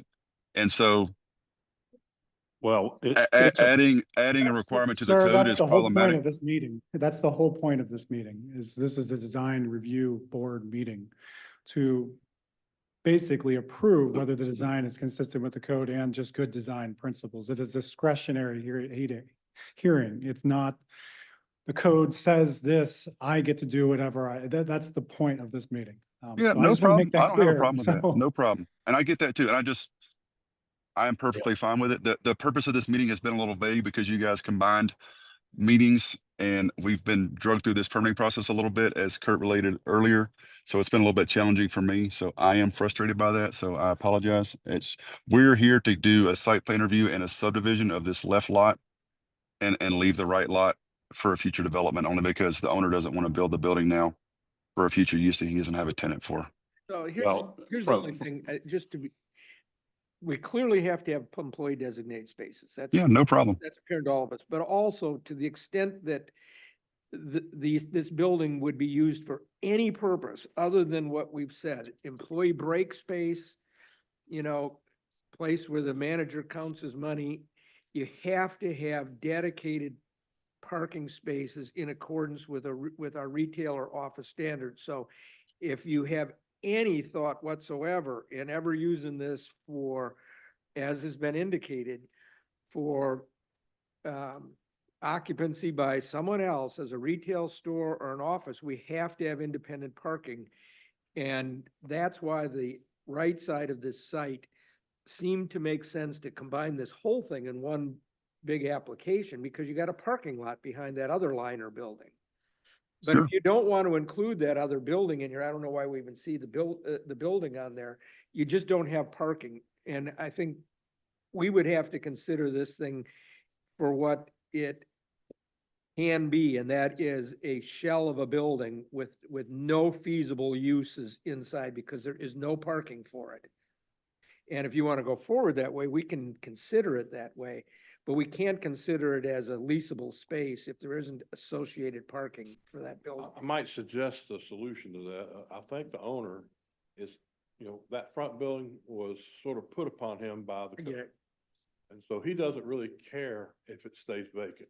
Okay. But, it might be something that he would think, okay, when I sell this other piece, if I want to make an agreement with them to give us some parking, then maybe I can use that for retail. I mean, that would be a future issue, but he'd be happy for you to say, until you have parking for people in that retail office, you can't develop it. Right. Be happy, the owner would. Now, another thing that, Jared, I'm gonna ask you, I mean, it seems like, maybe I'm cutting off the owner's nose to spite his face. It seems like we could designate a few of these parking places in the back of the parking area, to be for the employees. I don't, or for retail or something. Is that just a no-no? Would you think, No, I think it would make sense to do that. I think that if we did that, I think it would make sense to make them the spaces that are closer to the retail buildings, to be employee only, or, I'm gonna ask a question too. If we were to get another use in these spaces eventually, would that have to get approved by this board as well? And I ask that because that would be a good time to maybe further take away some more of the vacuum spaces to make space for retail only spaces at that time, or hopefully at that time, the other side would be available and they could share uses and things like that. But, if we were gonna do it, I would say move them down closer to what's No, down by the you're- retail building. I mean, unless you changed it to like a residential use, the answer would be no. So whatever. Okay, so they could just approved- apply for like a tenant improvement, permit, and they could, put an ice cream shop in there or something like that.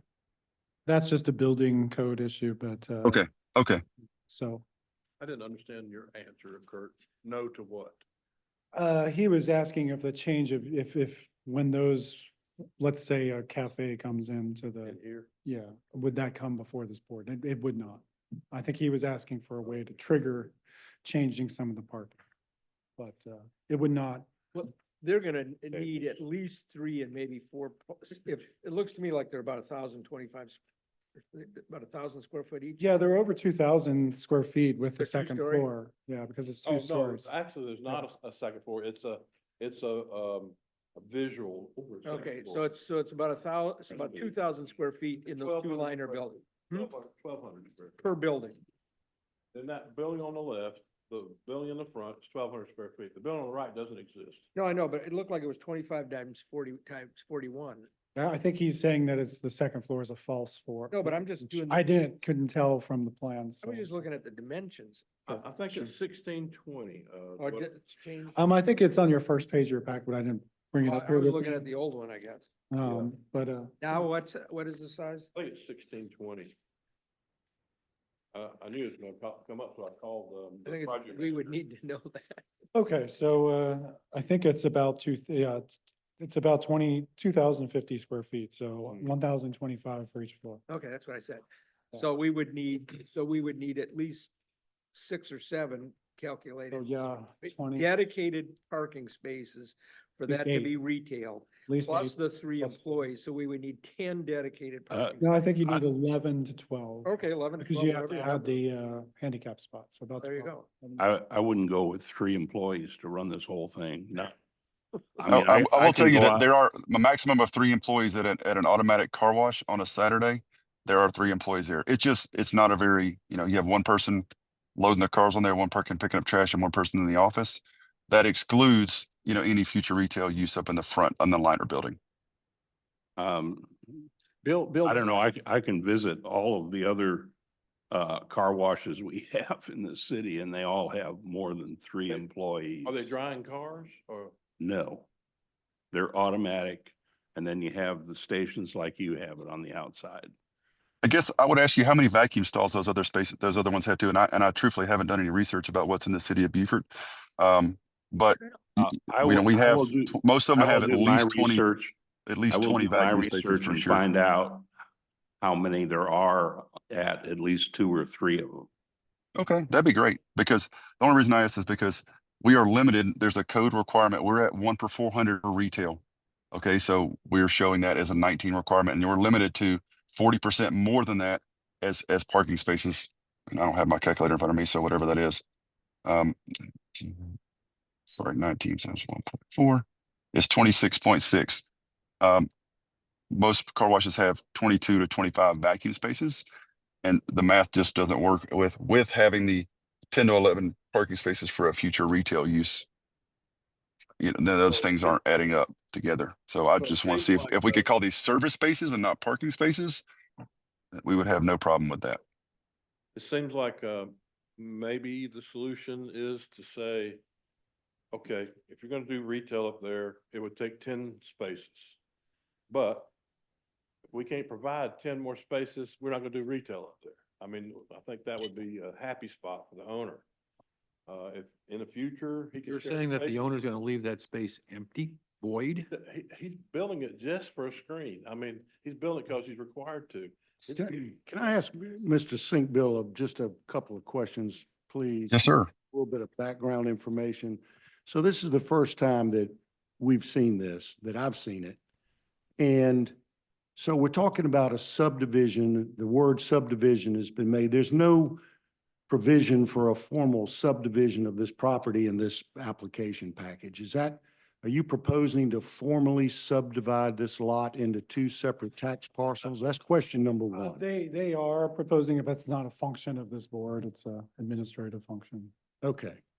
All right. I just wanted to understand that. So I don't know to what extent you've been through staff reviews or, I'm just reading through this, but have you ever considered, you're going with your existing curb cut. Have you ever considered, you're the civil engineer, shifting that curb cut and orienting that building parallel to the street? Has that ever been a consideration?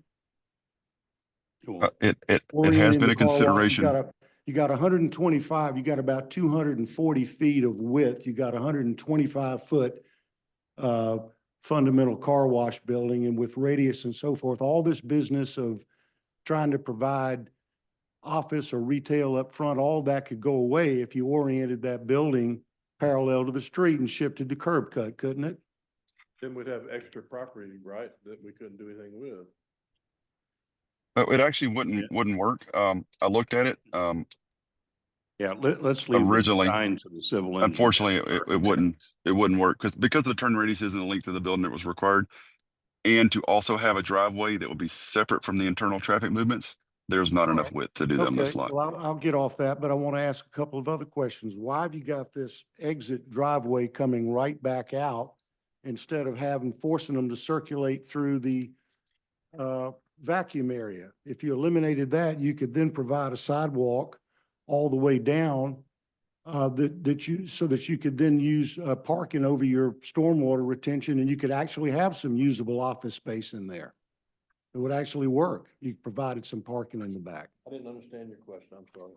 Okay, you're exiting, so when a car comes out of the car wash, they've got 2 choices. They can either turn left and go into the vacuum area, or they can just go straight out and exit onto the street. Okay? Well, why don't you just make them go all the way through, and then you can come out the back? That way you can have a sidewalk go across. Why are you having that exit right there? That escape lane? Why are you doing that? The escape lane is near the back. No, it's right there in the front, right behind your office space. Where you're saying, it says tree screen. Yeah, And then there's 2 reasons for that. Number 1 is what I had mentioned earlier. They have a heavy amount of monthly, pass holders who don't vacuum their car every time they come to the car wash. So it allows them to just basically bypass the vacuums and come out. The other reason is that if somebody was to pull in and have these, and use these as a retail spot, we had in Thomas discussed maybe a tent shop or a detail place or something like that. If they were to pull in there and use that, then that gives them better access to those areas instead of having to drive through the car wash and get there and things like that. So that was the reasoning behind that. What advantage would it be to have them turn up through the vacuum area and then?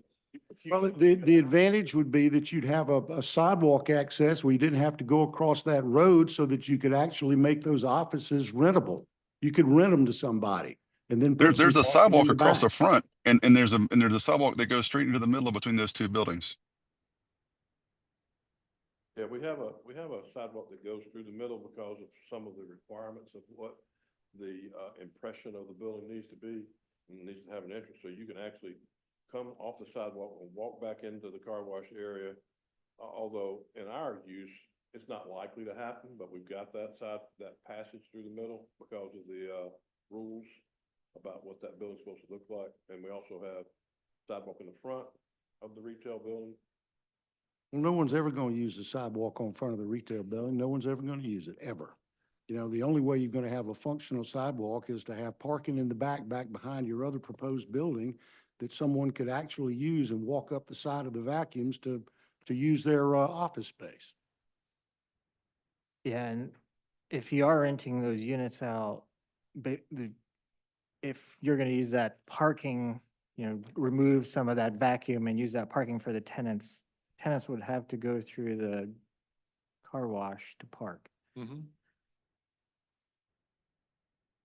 Here's, I have a question, and we talked about this earlier, and a lot of this is centered around the parking and stuff.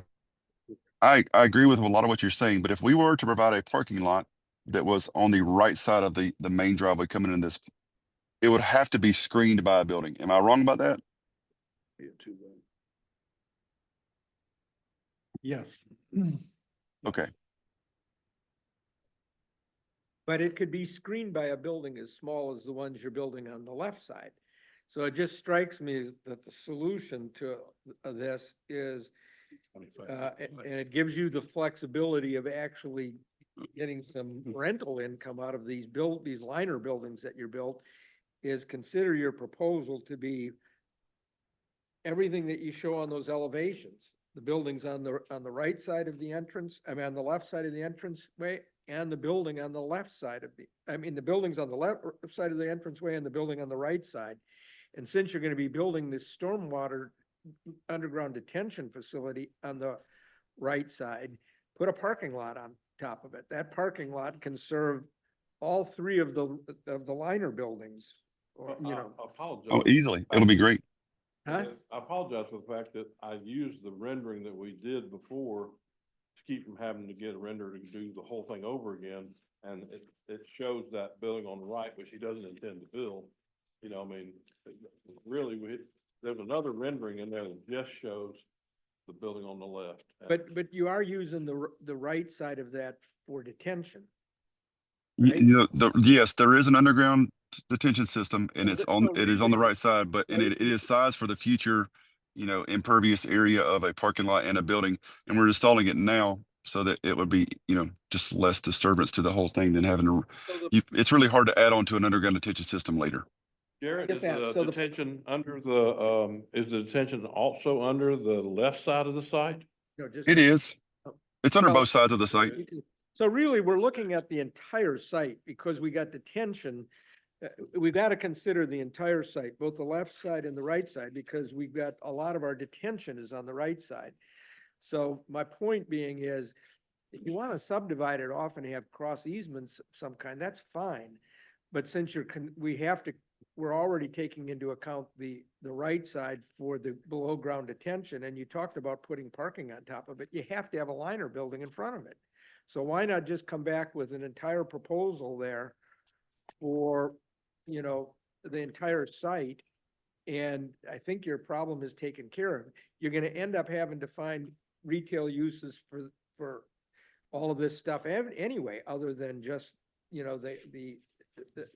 your own use of the car wash. Jared, can I ask you, Jared, do we have enough room on the left-hand side of the site for the detention for the left-hand side of the site?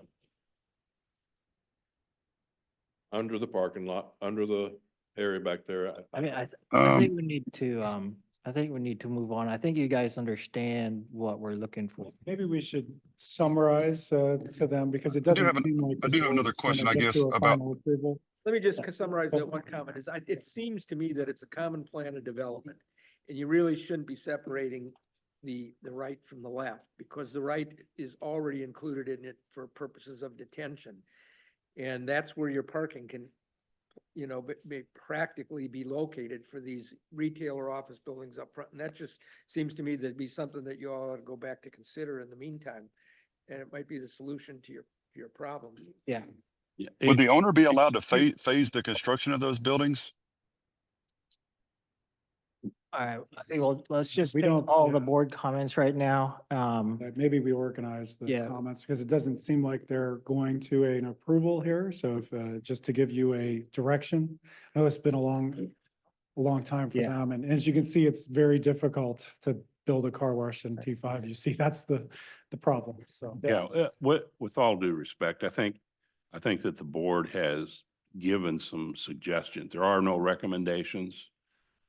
We are not here to design your project for you. That's, what we rely upon you. Ours is only to review what we're presented and either approve or disapprove that.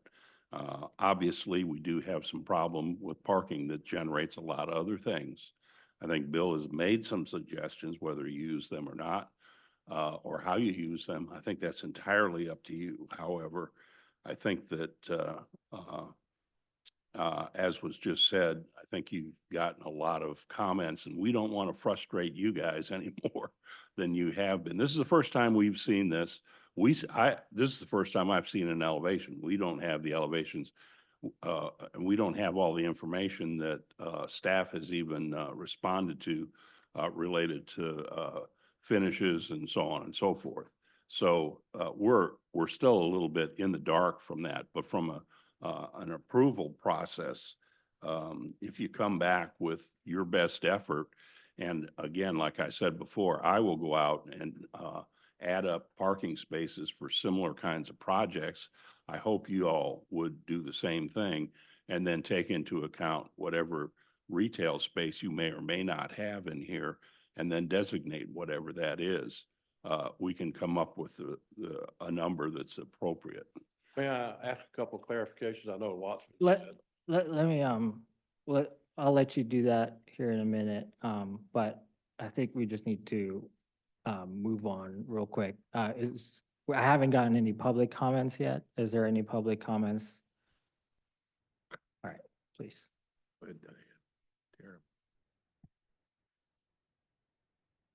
Diane Farrelly, 2415 Oak Haven Street. And this is mostly about process and intent. I thought the intent for this kind of a submittal was to go through staff and TRC with a complete package before coming to Planning Commission. We spent about 45 minutes on it, and it was clear from the start that we didn't have everything we needed. I have mentioned before with a different project, developers, applicants submitting renderings that are not even really part of what you're to be considering. So after looking at all of the subdivision and second building, it doesn't even apply. So I think that maybe applicants need to be told that before they come. And then the intent of the code, I understand the frustration of the applicant and the commission and the citizens that because of this form-based code and requiring 2 stories, I mean, do we really want a bunch of movie sets with false fronts? This is what we're really constructing here. There's no real second floor. I thought the intent was to have second floors that maybe could then be used for work apartments and so on. So I just wanted to bring that to your attention and see if you'll consider it. Thank you for my opportunity. All right, thank you, Diane. Is there any other public comments?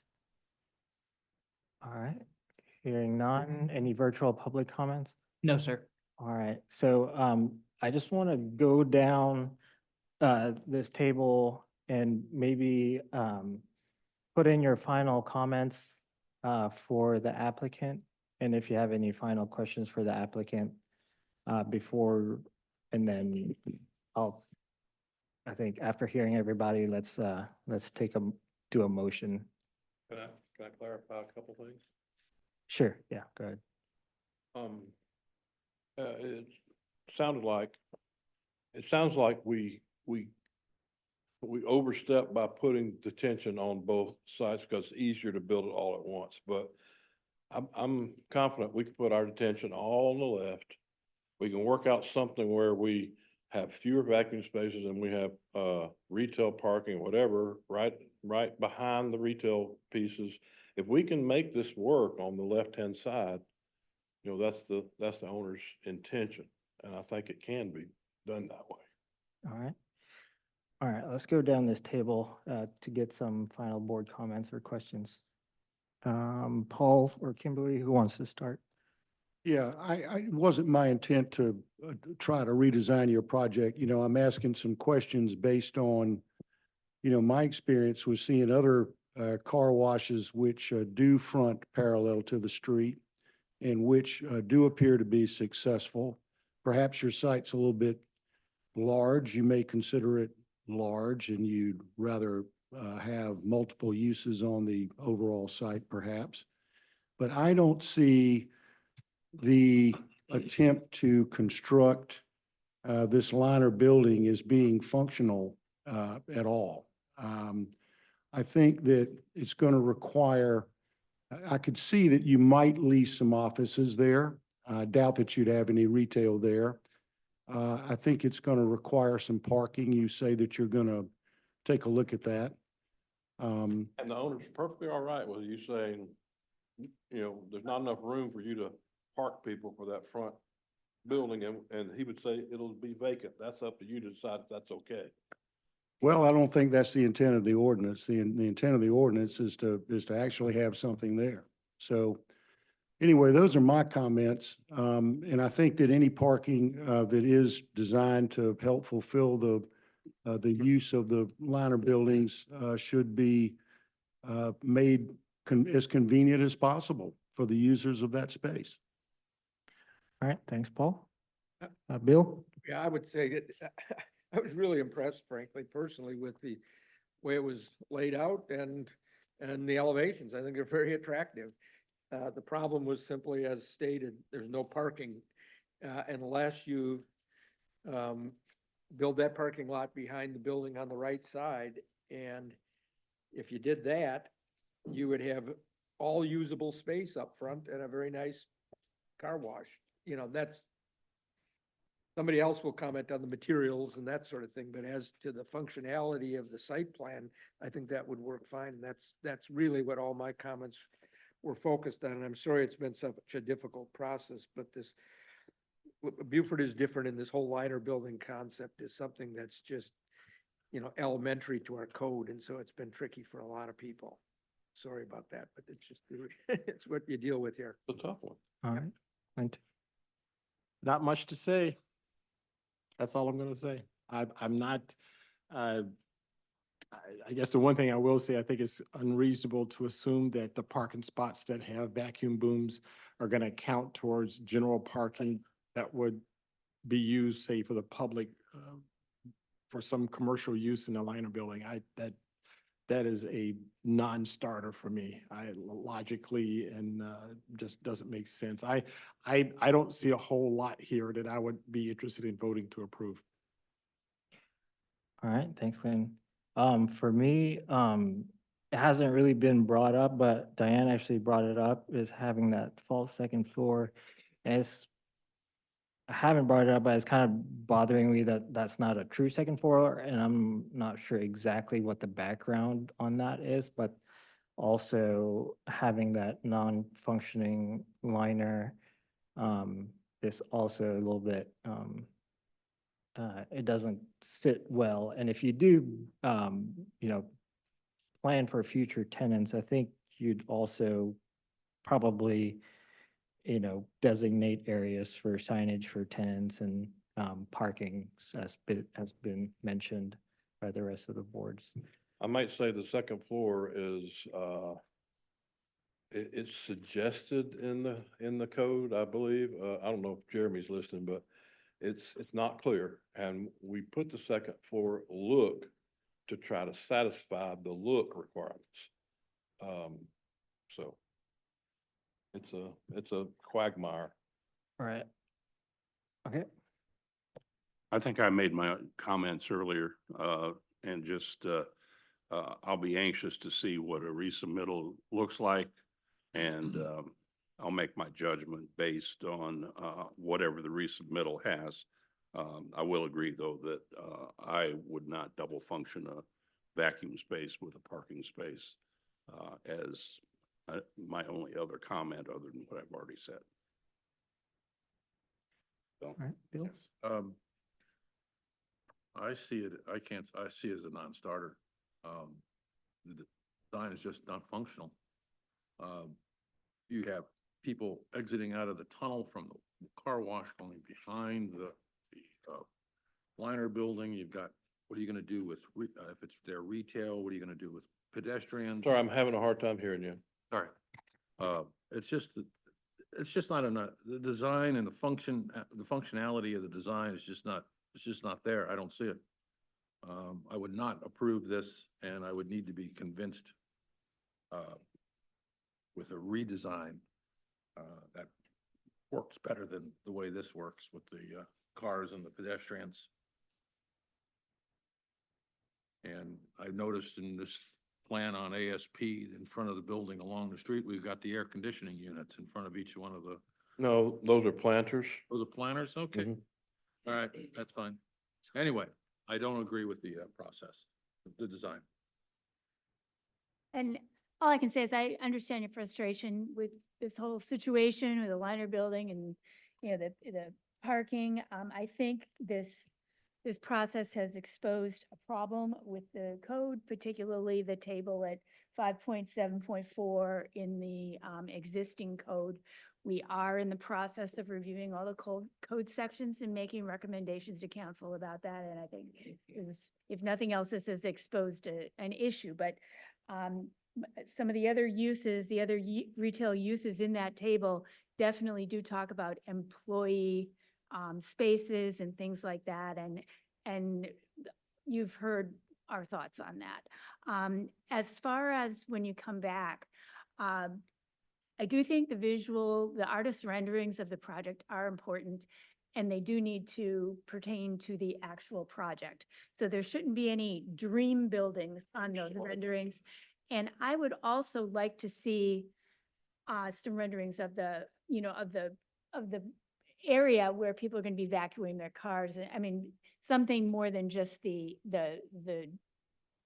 drawing. I would like to see, a picture of what that part of it is going to look like. And I think that would make it a little easier for us to understand the flow of what you're planning and give us a better idea what you're trying to do. There are elevations of the car wash back there, Oh, I'm sorry, I missed those. I didn't see them as part of the 8,200. second submittal. Yeah. Yeah. All right. Well, thank you. So I think you've heard our comments. Do you have any final questions for us before we? I do want to know, is it possible for us to have no second floor? I mean, we did it just for aesthetics. We did it just to try to meet the. Yeah, I don't see Kurt, is there a code in there that? Yeah, it looks to me like it only need a one story. If I remember correctly, this has gone on for a year, right? And so I think that was an original suggestion of Jeremy in But I- January of this year. But it's far enough away from the significant intersection. Yeah, I don't think we need a fake second floor. I mean, how does everybody feel about a false second floor? We don't need it under the It code. doesn't need it. The code Yeah. says 250 feet Yeah. from a Okay. significant intersection, which is 170 and 21. He's way outside of 250 feet. You actually have to have a function in that, liner building? Can it just be vacant? That would solve the problem. Well, it sounds like everybody, I think they've all given their This is a comments. movie I set. think 3 to 4 of them said there needs to be a Right. function. Yeah. So, I think your step here is you table this because there is that section of the code, or you just deny it and have them come back with a new, slightly different plan or something. I think that's something for you to consider right now. Yeah, I think, I mean, my position is to table it. But, I'll take whoever wants. Yeah, so, is there a motion from the board? Do we want to table it till like February or something, give it time to, do we need to put a time frame on it, Kurt? Well, there is a section of the code that if you don't, if it comes to a board, you're supposed to take action within 60 days, but, I guess you're taking action right now. So In February, it takes us to 60 days. I can read it. I think we just ask the applicant to continue it to a date future. And that way we don't run into any issue about exceeding the time, and just have him name the date he'd like to come back, but try to have everything in order by then. Or not try, actually do. I think that's the better thing. Just tell us the date that you'd like to, that you'd be ready to come back. Pick Yeah. pick any one of the dates on our calendar. That sounds good to me. We meet again on January 20, February 17, March 17. I would say get back to Kurt later. All right, so, But you want to My make, point being is not, here's the reason I'm saying that. I don't want to get into, because there are within our code deadlines by which we have to act. If they say they ask to have us defer action to a date future, then we're not going to run into a problem with somebody saying it's approved by application of law because we waited too long. Which and it also makes sense because, as it is right now, I think you get the sense we would deny this application tonight if we were to take action.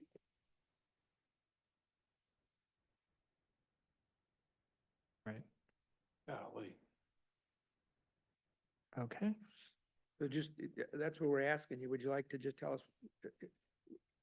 would you like to come back on a future date? And if so, when?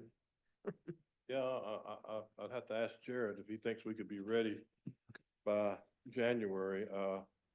The whole concept of having to make the Liner building into a functioning retail when it's really Yeah. there to screen the car wash is just blowing my mind. I don't know how to tell the owner. I mean, Buildings and all that, on the other site, when, if we could fit it all on the left hand. Well, let me say one more thing, and I think I don't think that all of us have expressed a clear opinion on whether you have to occupy it.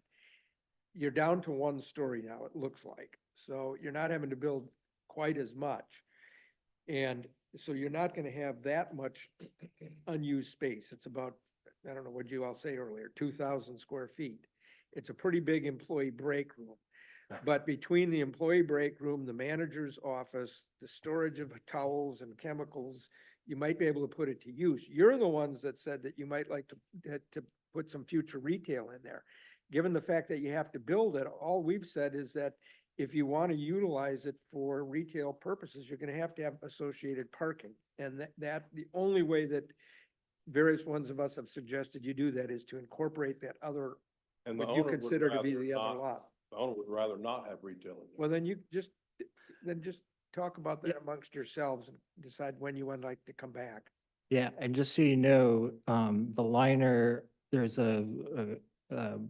one of the goals of the Beaufort, master plan is to activate the street. So that was the purpose of liner buildings, is to have, eyes on the street, make the streets usable. So having no purpose on those liners would basically, not, Yeah, that won't happen with a, non-functioning liner building. So that's my position on it, but, I think let's go ahead and make I don't think you have to, tell us a date right now, or do you? Does he? you just tell us that I mean, it's up to you, because otherwise we're gonna have to decide on this thing. Would you like to come back on a date uncertain or an actual date? Uncertain, I guess. Okay, there you go. too many people involved to promise it for everyone. All right, so, can I get a motion, please? I would say that we continue this to a date uncertain based upon the applicant's representative request that we defer action until a future date when he can answer address some of the comments or address all the comments that we made tonight. Is there a second? I'll second. All right, I'll, take votes by a raise of hand. All in favor? All right, so that's everybody. All right, motion passes. Process question. Is it possible for us to send an interim plan that, because, I mean, this is so radically different from what we were doing. And instead of it taking 2 more months, and, you know, if we could send something that says, okay, this is what we thought we heard, this is our interim solution. Can you say that we're way off, or, you know, some kind of interim, comment? Can that be done? I think we could do a TRC again, or have a staff meeting. But you'd be relying on our opinion. I don't think you can pull them into that. But the staff's heard our opinion and they know what we're looking for. So I think that would be helpful if you did that. We can do that any time. All right, that's a step up. Appreciate y'all's time. All right, thank you.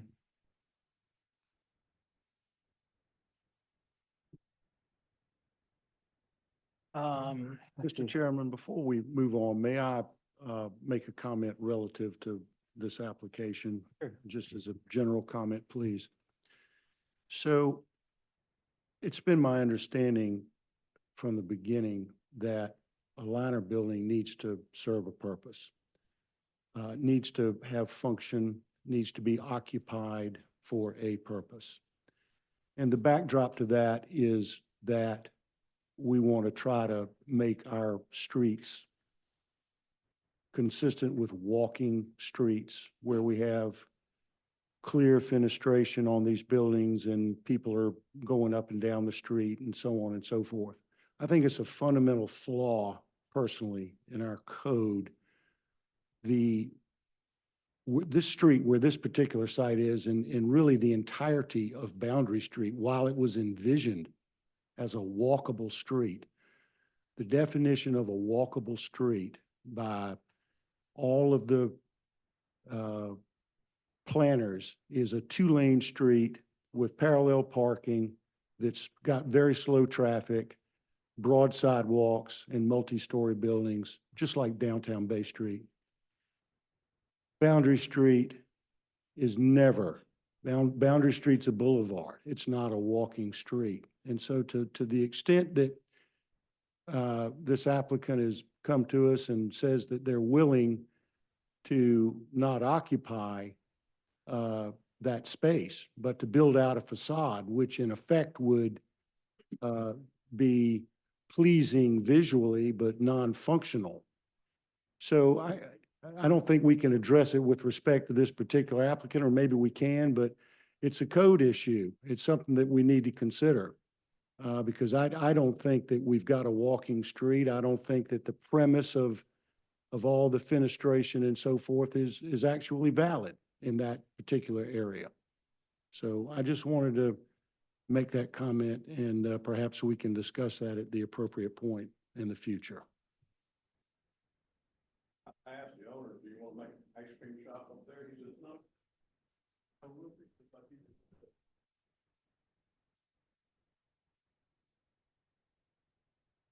No, Yeah, I mean, yeah, we could definitely need to discuss this. discuss that, but But I think part of the answer too might be to find another place to build a car wash. Yeah, Because trying to build it here is just fraught with difficulty. My If it- understanding is there's a brand new car wash that's up for sale already.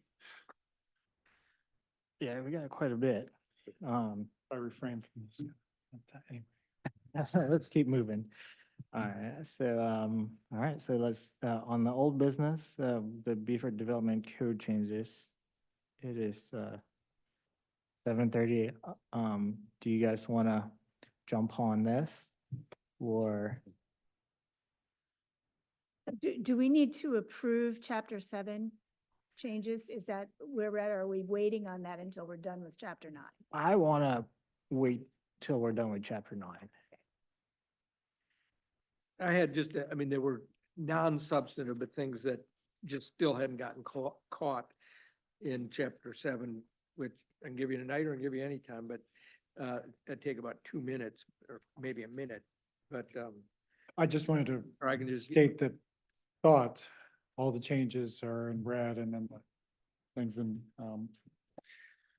clean copy. But everything that we discussed at the last work session and all the subsequent, I thought had been captured, but obviously I might have missed. There's, just a little. That's okay. Big, If there, but if there is little things, they could be approved conditional upon. But anyway, go ahead. Well, I think I was not able to be at the last session, and I know some of the changes I suggested weren't actually made, but I think it's going to take the next session to actually go through those, since chapter 7 now hasn't really got any design information whatsoever in it. And I know that the board thought that chapter 4 would cover that, but it does not. And chapter 9, if it goes to just process like we thought it would, it will not cover it either. So I think I need to address that probably at a regular session. At a regular session or a work session? Work session. Does anyone else, Bill's got a few minor things. He could give those to me and I could have them changed by the work session unless he feels that they're important. Is there anybody else that has a major thing that they'd like to? And Mike, if you'd like to, you could do the same thing if you want to. I think those were discussed, but. Yeah. Yeah, we could we did propose- discuss a number of the materials you left with Benji, we did discuss, and in some cases, we decided not to proceed with those, but. Yeah, and I understand that. And I'm sorry I wasn't at the last session. However, in taking those and going back to chapter 9 and chapter 4, and then also taking a look at our other codes, we're not covered in any of those in the detail that it needs to be as it relates to design, because chapter 7 is the only place that we have the design information. Chapter 4 is what it looks like, has nothing to do with the design. So yes, I can probably put something together for you, if you will.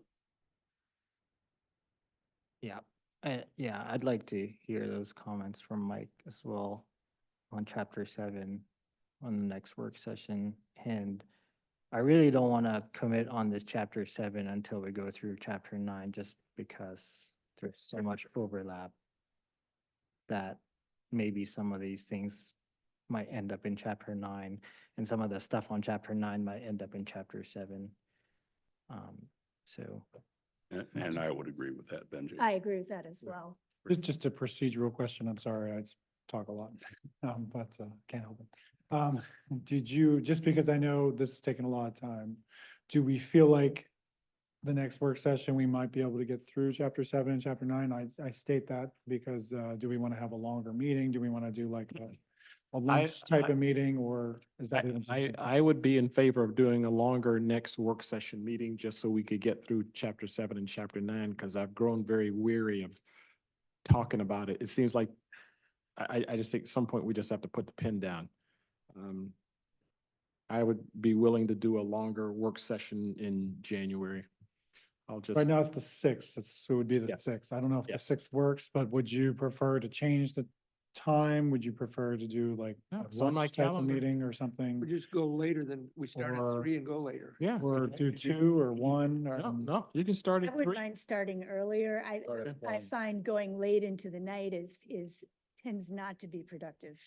We can start early. We can get us a sandwich. You said, We could have a lunch type of meeting if that one. I don't need a sample. We can start at 1. But we don't have to. Start at 1 and. Start at 1 o'clock, Start at 1 and we'll run till, just run till. yep. I- Anybody wants to leave, they can. I would really like to get it done. If we started at 1, I could commit to staying here till we're done. Bill, got something going on? Like, My only problem is that I'll be in Charleston on the 6th. So I had 7th on my calendar. Are you sure it's the 6th? Um, Tuesday. Is it the, I was looking at. You know, my it's the phone. 7th. It's the 7th. It's I Tuesday the apologize, I'm 7th. Sorry, I'm good on the 7th. must have been looking at December. 7th is good. There you go. There you go. 1 o'clock? 1 o'clock. And let me look. Say the 7th, 1 o'clock. Do you want, Jimmy John's? do you want food? Something not, I think you could do better than, do you want 1 just o'clock on like the a 7th, is that what we're sta- a talking about? stand of espresso machines going Yeah. or? Don't Yeah. need to get, don't need to get me 1 anything. o'clock. Maybe, some wine or something. I don't think we can do city business while we're drinking wine, but Jimmy John's should be fine. Jimmy John's is I great. think we'll get a Something lot that is done with not- wine. Not smelly and tacos and stuff like, it's something that's easy to eat. Or even Jersey Mike's. Yeah, that sounds good. Give me something to look forward to after Christmas. Or any of your excellent cooking. I mean, that would Mhm. be. Okay, well, we'll plan something then, the 7th at 1 o'clock. And I'll get a coffee machine in there. We'll finish it. Should we address the schedule for the next year? Is that part of the? that- Meeting schedule? Yes, Yeah, that's the next thing. Before we do that, is there any, public comments on the old business, the development code changes? Just a little? Okay, go ahead. It is a public hearing, so yeah. Yeah, just really, really short. In terms of before the discussion, Bill about meetings and Kim about meetings, excuse me, commissioners. I think it's helpful to have everything because I went ahead this time and I put everything in order, even comments, commas, punctuation, all that kind of thing, because it hasn't been done in many, many meetings. It still has not been done. So I feel like if all of that stuff is cleaned up before the next meeting, like 90% of my issues will go away. And then I just have a couple of things that I think are substantive. Thank you. Thanks, Dane. All right, So just to be clear about anything on chapter 7 that anybody has, like things not made, could they let Kurt know? Mhm. So that he can make those changes, before we. Yeah. we Yeah, can- I will, Kurt, I'll scan and tomorrow send you those.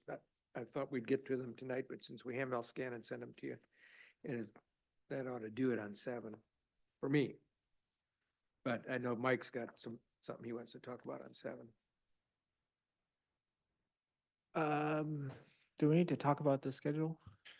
If those days are, good for you. So the 20th of January is, are y'all Martin open? Luther King Day. I thought we revised that. It's a holiday, yeah. Martin Luther King Day or? Put the wrong Evidently. schedule in there. I think Okay. usually. Yeah, let's disregard that schedule. There's 2 holidays on there. Okay, I apologize. they'll just email it to us. Do we have to make a decision before the end of the year in order to get it? Well, I think you do need to meet, set your January date because it is Well- on Martin Luther King Day. If our regular meeting is on a holiday, do you just then move it to the Tuesday?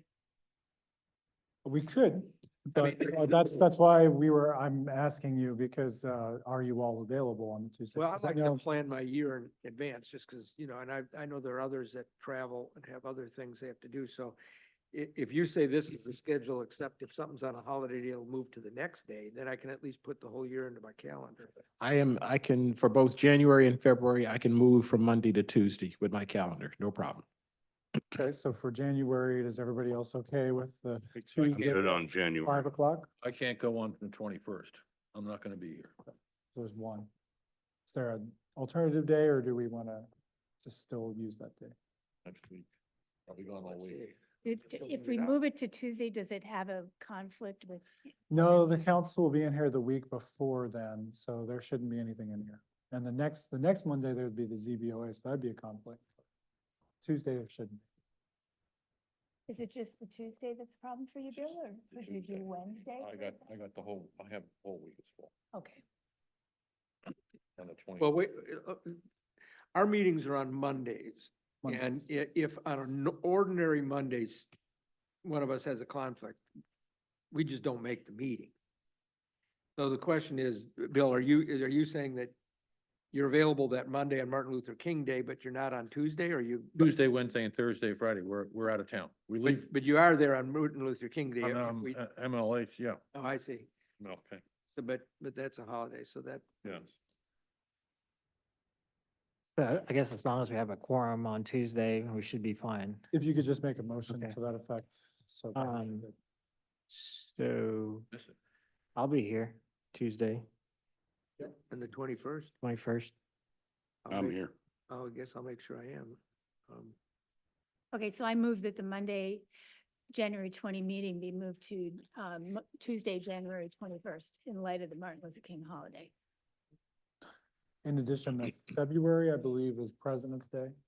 Right, so that would move to the, I Be can do okay the with 18th. Tuesday, on February as well. That's fine. I can do the Is 18th. that a official holiday for Beaufort employees? Okay. Yeah, I'm good the 18th as well. I'm good the 18th. Not good on the 18th. Okay, so January, February, moving to the, Tuesday. next day, to the Tuesday. Tuesday. I can't do it on that Tuesday. Okay. It's the Beaufort Film Festival, Oh, yeah. right? We've got, Well, it doesn't start on Tuesday. It starts on, it starts Tuesday evening. yes, Tuesday evening, Oh, We would be having our meeting. right, Well, shoot, what about, 6 o'clock, that's the cocktail party, I guess. starts at 6. what about the next week? Could we do that next week? Are you sure? Ed? In February? Yeah, I think that's the last week of February, right? Yeah. I really should bring up a calendar. 24th? 24th, I can go to 24th. Wait a So- second, let me look that up. 'Cause I go to that. Everybody on to the 24th? That's my recycled trash day. Sorry, Mike, it's just the way it is. Rest is open. boys and girls. So where do we end up in February? Right now. I think that's what we're deciding here. So let's see here. 24th works for me. So it looks like it would be the 7th, so we go to the well, the 24th, unfortunately, would be the ZBOA meeting, meets on Monday. What about the 23rd? 23rd is a Sunday, right? Am I on the right calendar? Yep, Sunday is the 23rd. Yeah, so Oh, okay. 25th would be possible, I suppose. I can do the 25th. I could do 25th. 25th works. Okay. Let me So we just probably look need a at it once. motion Hang on a that. second. too. Sit in city council on 25th. I believe the city council should be the 11th of February. This is the second That would be a Wednesday, Tuesday. don't they meet on Tuesdays? So, Or so is it Tuesday? if there was a conflict, could we have a meeting in the Planning conference room? We could, but I'd probably find out by next month and we could change it if we Okay. had to. That's probably,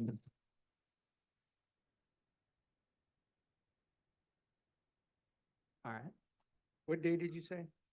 I think they're talking about the 25th of February. Yes. All right, yeah, let me just look at it. Oh, I see, yeah. Another note, in the January meeting, you'll be electing officers. Yeah. It's the beginning of the year, so just prepare for that as the first thing of the meeting, so. So now it is the 25th, not the 18th, okay. 25th of February?